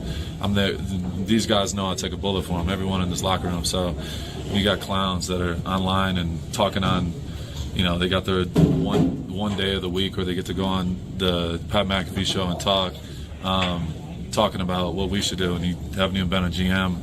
You're a GM for 1 year, so it's embarrassing. You know what I mean? Don't speak for me. I'm gonna speak for my guys, and that's all I care about. So I really, I get bothered by that, because I take a lot of heat, and I could do it. You know what I mean? I've been through that, but don't speak about me when you don't know what's going on and you're speaking for me. You know what I mean? Or speaking about the organization. Oh, something must be going on with Matt. Come on, bro. you know where I want to be. You think I want to be anywhere else? No. I got the shit tatted on my body. I don't want to go anywhere. So at the end of the day, it's just funny. You know, you got a lot of people that have a lot to say when they really don't know what's going on. Just to that, like, what did it take for you not to play, like, from the coaches, from the other folks that are hired? Yeah, it really came down to me. You know, at the end of the day, I wasn't going to let anybody tell me I wasn't playing Carolina, even though I was literally fresh off a high ankle sprain, and I had to feel that for myself. So I didn't want to feel like that ever again on the field. I didn't feel like myself, and I felt like in certain situations I was hurting the team, and that's tough. You know what I mean? I've played through a lot of injuries, but like you got a pop tire. Unfortunately, I wasn't able to do a lot of things I could normally do. So, you know, came together, made a decision. We got the best people in the world working with me. We got amazing people in this organization that, you know, want the best for myself and the team. And, you know, we decided it was the best to take a game off and use another week to get healthy. And, you know, I'm in there every single day, all day, every day, trying to, you know, get to 100%. So that's what I talk about. When you talk about everyone acts like they know what's going on, it's just, it makes me laugh because they have no idea. You know what I mean? So it's just funny. Yeah. If you want to hear more on that, go ahead and go watch the last episode of The Rush. He goes in a lot more detail about how he feels about Lombardi and everything else on that whole situation. Yeah. Max Crosby, he wants to let it be known before that becomes rumors out there, more distraction to his teammates that we'll see he wasn't there. And you know, and all of us trying to see, because they kept showing on that Browns game, they kept showing, you know, the camera kept going to Devontae Adams on the sideline, you know. But on the rush, Max Crosby even said it was his decision not to go to the game. Well, yeah, he said it right here too. But what I'm saying is that they kept pointing the camera to Devontae Adams, and you know we were all looking for where's Max? Where's Max at? So yeah, everyone was just kind of thinking like, wait a minute, Max Crosby would most likely be there, but then he had cleared that up beforehand, and then he cleared it up on the clip we just played, and then like you said on the Rush on his own podcast, he went even harder on how he felt about Michael Lombardi. So, but Pat McAfee, he was like, well, you know, because on that first clip, Pat McAfee made sure that he threw it out there. Oh yeah, this is Michael Lombardi, you know, with the Raiders for this time and this time. Him and his kids got fired from the organization. To throw it out there that, hey, he might be talking out of anger and grief and just, well, I don't say grief, but yes, not grief, whatever, I don't know, but just anger and just like he's just mad still because out of spite, they let him go. So he made sure he threw that out there. So here is when Pat McAfee heard that Max Crosby mentioned him in the show. Here's what his response was to that. Max Crosby mentioned our show. Yeah, he did. Huh. Mentioned my name. He don't like what's being said on this particular program. No, he doesn't. Huh. Now he does. For those that listen to the answer, you know, further than like 45 seconds, and he goes, "There's one particular guy. Is one day of the week who is a former GM." It's like, okay, he's talking about Michael Lombardi. Thank God. Now that's not good for Michael Lombardi in front of the program, but I'm very happy that he's not just lumping us all into that thing because Max Crosby just fights for fun. Love that guy. And he just fights that guy. I don't want to be on the wrong side. We are fans of Max Crosby. But I didn't like my mentions just being ooh, ooh, ooh. I didn't like that either. The thought of like Max Crosby when he's standing at the line of scrimmage. They don't know, Bo. They don't know what the fuck you're doing. That was awesome, Cliff. Awesome. Never stops. I'm a fan of that guy. Because I got a text from a few friends that were like, oh, look what you did this time. Hope you're happy. Pissed off Max fucking Crosby. I need to listen. Out of all people. I'm like, did you listen to the clip? Yeah. Read the headline too. I'm like, did you listen to the clip? I don't think he wants to kill me. I don't think. Maybe because guilty by association, but he's, without saying Lombo's name, he's a former GM for 1 year, dude. Okay? This guy. Speaking of me. Don't mention my name. I'm like, hey, you got it. Respect. Stand on business. SOB. Max Crosby. I respect it. You've been through some shit. Yeah. Out there. And as he was giving that answer, I was like, come on, man. I'm so sorry. And he started like really zoning in on And I was like, okay, maybe in good. We've always been massive fans, always will be. Go Max Crosby. Oh, yeah. Yeah, of course. Yes. And if you want to know what he was talking about, the clip of where Max Crosby just wants to start a fight for fun, and it's this one right here.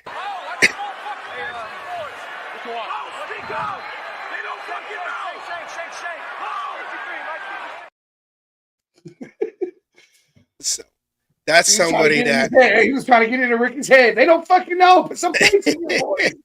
He said, "Speak louder." That's something that's somebody that you don't want to, especially because you're testing his pride for the organization. You're testing his pride for the brothers that he goes out there and fights with, saying that I'm not 100% with my team, with my teammates. So, yeah, Lombardi, that's strike two. That's strike two. Dummy Lombardi, you want more? We have to make a segment out of you. So, hey, I give it by week 12. We're gonna have a segment. He's going to do it again. Watch. It might not even go that long, but I say by week 12 we got a segment on Lombardi because he done open that trap of his again. Yeah, I'm gonna start calling him. We'll start calling him John Levitz. Remember John Levitz? Because he looks like the critic, eh? He looks like we'll start calling the Raider critic, John Levitz. With that big old chin. It's an old school comedian. If you want to look that up. All right, so before we finish the show, we call him Ebert from Siskel and Ebert. He's just missing the glasses. The little tiny little Peter Griffin glasses. All right.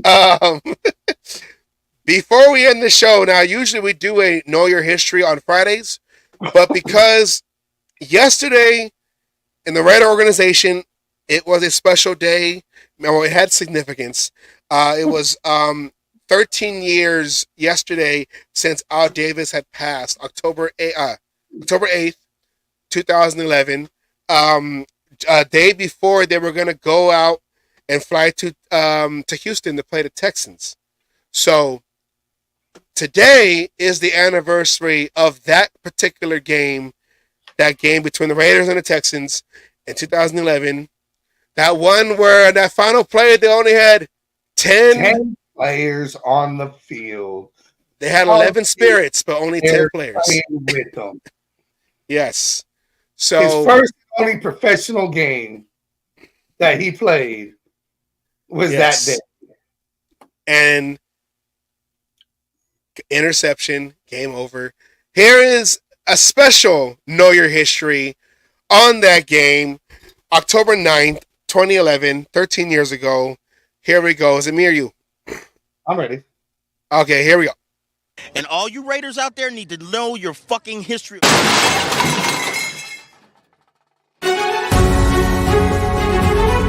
2011, Davis passed the torch one final time, hiring Hugh Jackson, who called Al Davis coach. When you can have talks with your boss about the actual X's and O's, it's the first place I've been dealing with the owner where I can do that. There's nobody else I've ever had to draw anything on the board for. And that's why I call him coach, because he can still talk football with me. On October 8th, 2011, Al Davis passed away. Al, we love you. We know that you're watching over this team. We love you. And we're going to keep playing. We're going to keep playing like Raiders for you. We're going to keep honoring this man all year. You guys know what this is for, man. Love the guy. It's on you, Jay. Let's go, man. Let's go. Win on three. 1, 2, 3, win. Houston, the day after. The Raiders fell behind before the autumn wind began to blow.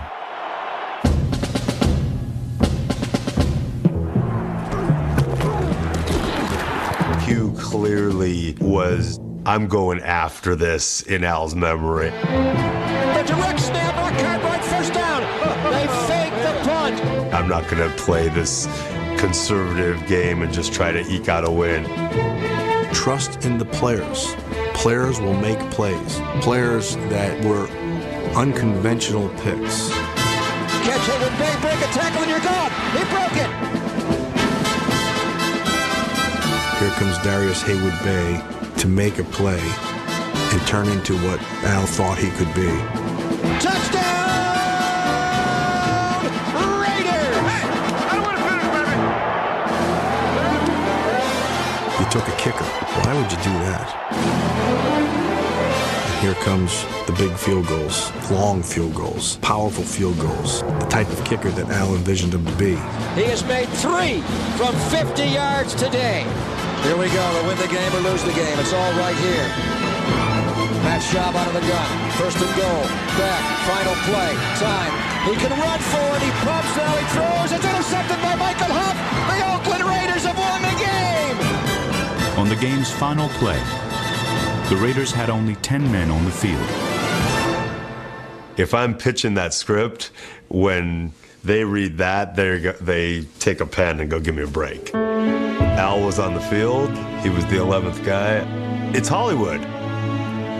Hugh Jackson, Tom, is just sobbing into his hands. They found a way to do it. And in the end, it was a just win. Hard fought win, man. Hard fought win, man. Losing that man hurt me more than you know. But you know what? Just like I told you, I know he loves you guys. Just like he loves his coaching staff and his organization. Last question. What do you mean when you say the greatness of the Raiders is in the future? We have young people in very key spots now running our organization. While those people can use the past as a guide and can live in the tradition and the history of the organization, someone has to take this group into the future and make sure that they have greatness. Davis often spoke of the torch. Now, his legacy will light the way for the franchise he made great. He was the only man to be an assistant coach, a head coach, a GM, a commissioner, and an owner. But perhaps the only title that truly matters is this. Al Davis was, and will always be, a Raider.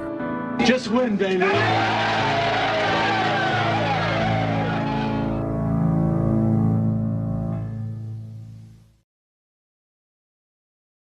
The Raiders are what they are because of Al Davis.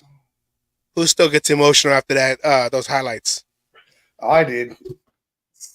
That was brought me back to 2011 when it happened, you know, and that win and everything going. I mean, I don't think we were as emotional as Hugh there, but you know, we all kind of felt the same way.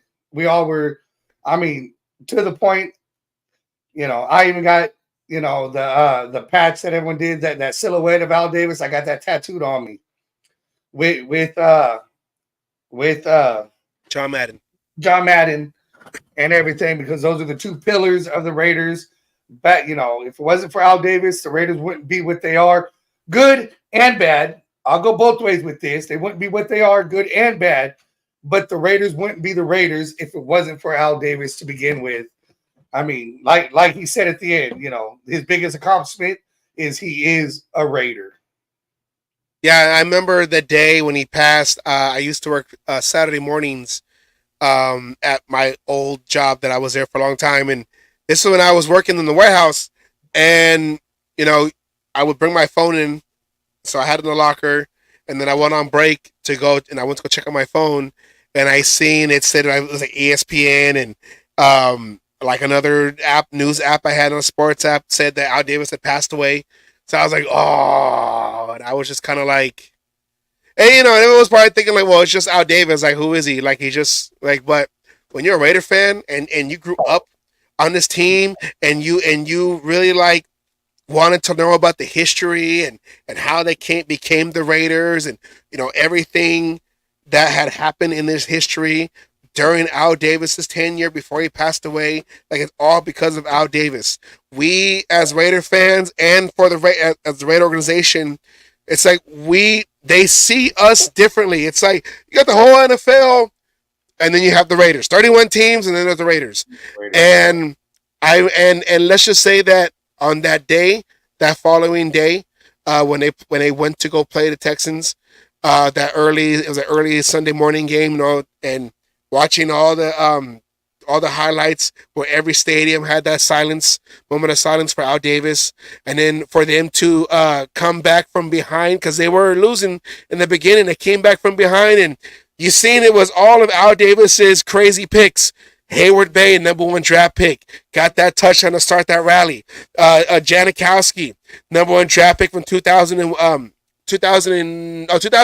year 2000, having a long field goals, and then to end with Huff, who was another number 1 draft pick, to get the interception to close out the game. 10 players on the field. 10 players. That's the main thing. And that, from what I understand, that was an accident. That wasn't planned that way. Yeah. There was supposed to be 11 players on that field, but it wasn't. It just happened to go that way and to end it in a pick. Yeah. You know, to end it in the pick, to end the game convincingly, no doubt about anything. That was the Al Davis. I mean, like you said, I remember I was taking my daughter to cheerleading.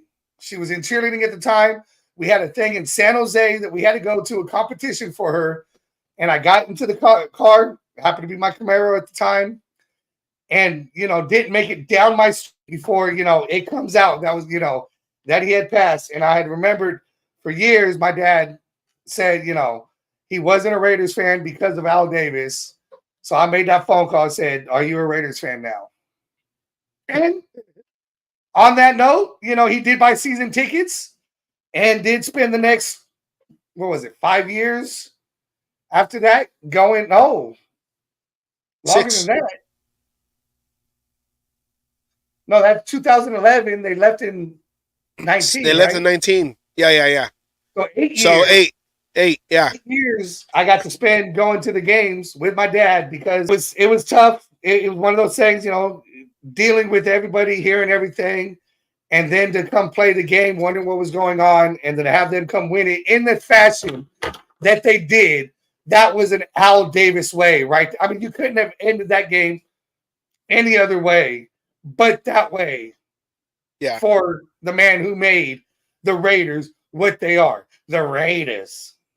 Yeah, let's just say that I was glad I watched that game by myself because I felt when they showed Hugh Jackson on the sideline, when he was just, you know, all in tears, I was trying. Yeah, I was glad that I was by myself. Yourself, right? Yes. I mean, that was an emotional game. It really was. It started off as, oh my God, are we really going to do this? You know, can't we play for Al? Then all of a sudden that switch flipped. And not only did they play for Al, but in the end, I mean, the 10 men, like you said, you couldn't write the script better. Yeah. If you want to do a Hollywood movie, couldn't write it better. Even though it was an accident, it still was, like I said, Al Davis played his one professional game. And it was that game for the win. He made sure his team was not going to lose that game. That's probably the first time the referee showed respect to Al Davis. You gonna throw that flag? No. You gonna throw that flag? No. All right, whatever. Yeah, you should have did that. You should have did that in Immaculate Reception. Speaking of the Steelers coming in, but no, they didn't throw that flag either. So okay, let's just leave it alone. Storybook game ending. All right. So yes, rest in peace, Al Davis, the owner, the architect, the pioneer, the only man. Like they said, it's Raider in Paradise. That's what RIP when you've been a Raiders player. The only man to be a assistant coach, a head coach, a GM, and then an owner.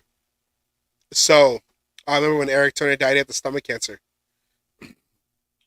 Yeah, and I went. I mean, a lot of emotional games at the Coliseum, especially lately.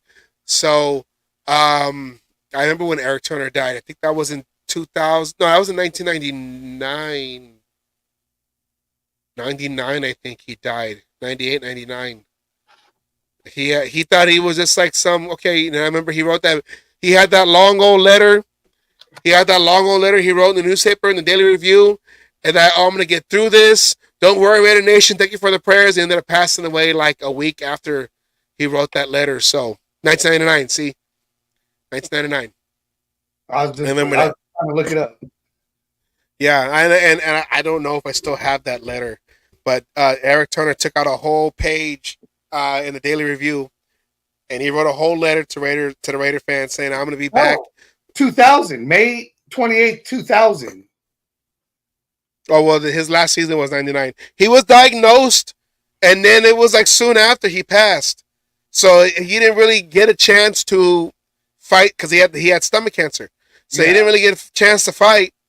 Because he ended up passing away right after like I said, it was he sent this long letter in the newspaper saying, "I'm gonna get through this. Raider fans, I'm gonna get through this. Don't worry. Thank you for the prayers." Da da da. And then it was like real soon after, like maybe a week or two, then he ended up passing away. So, but I remember it was there was like Gruden's early. It wasn't during that 3-year run we had, because the safeties at that time was Dorsett and Marcus Pope was what I was trying to remember. Marcus Pope. So yeah, or my dad calls him Marcus Pope. So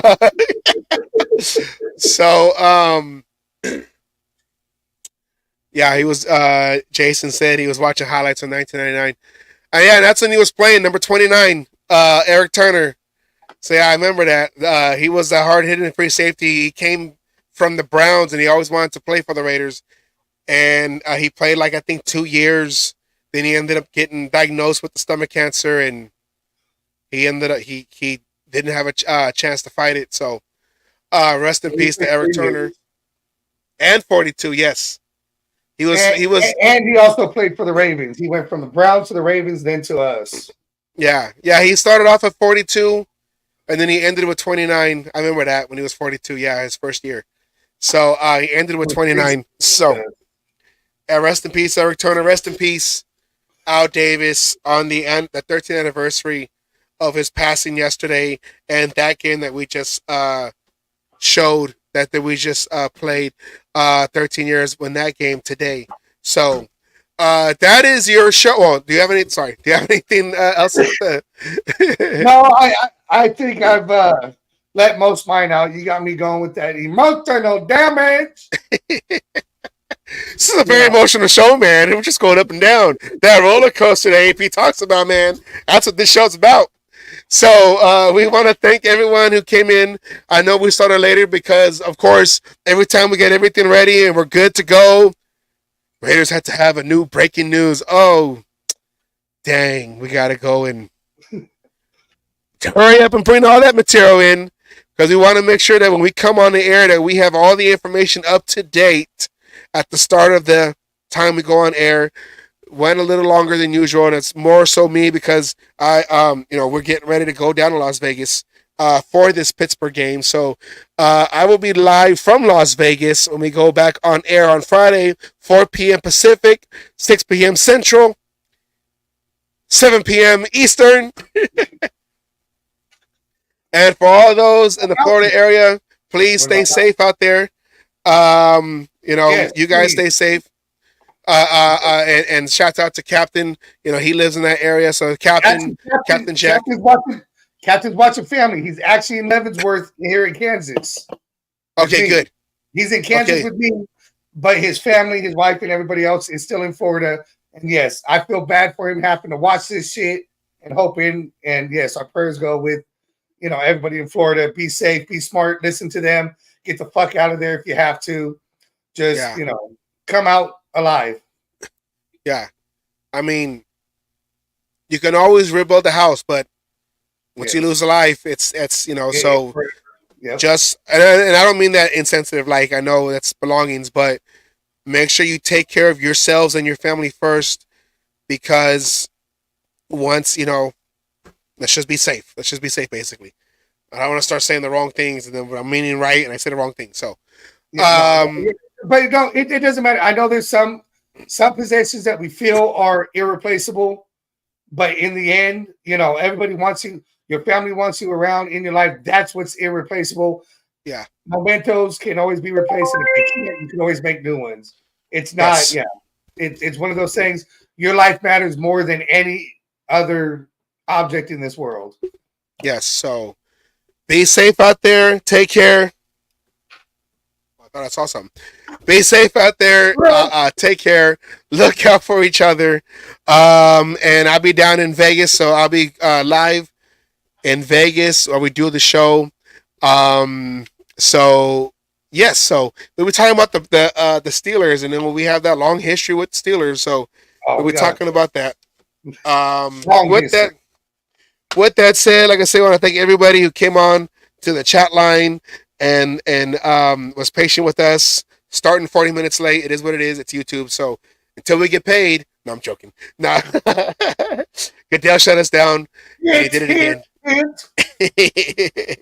But catch us on Friday, 4 p.m. I swear we'll be on time because I was preparing to have that show already ready, but then Raiders come in with the breaking news. And I'm sure since you have it ready, Raiders come in with some more breaking news just to fuck you up. You're on the road. That's why I want to make sure it's done before I leave. So, okay, add. I was just finishing the last parts and then whatever. So, all right then. With that said, I want to say thank you everybody for watching. We'll bounce back. We'll talk about it on Friday. Raiders and Steelers back at home at Allegiant Stadium. Aiden O'Connell, our new quarterback, or starting quarterback. This season. Team Ramrod. Say it. Let's go. All right, Raider Nation. Take care. We end every show like we always do with a message from Raider Mill, a.k.a. Coach Wallace from my old high school. So take care, and we'll see you guys on Friday. I get to go on a vacation now. Peace out.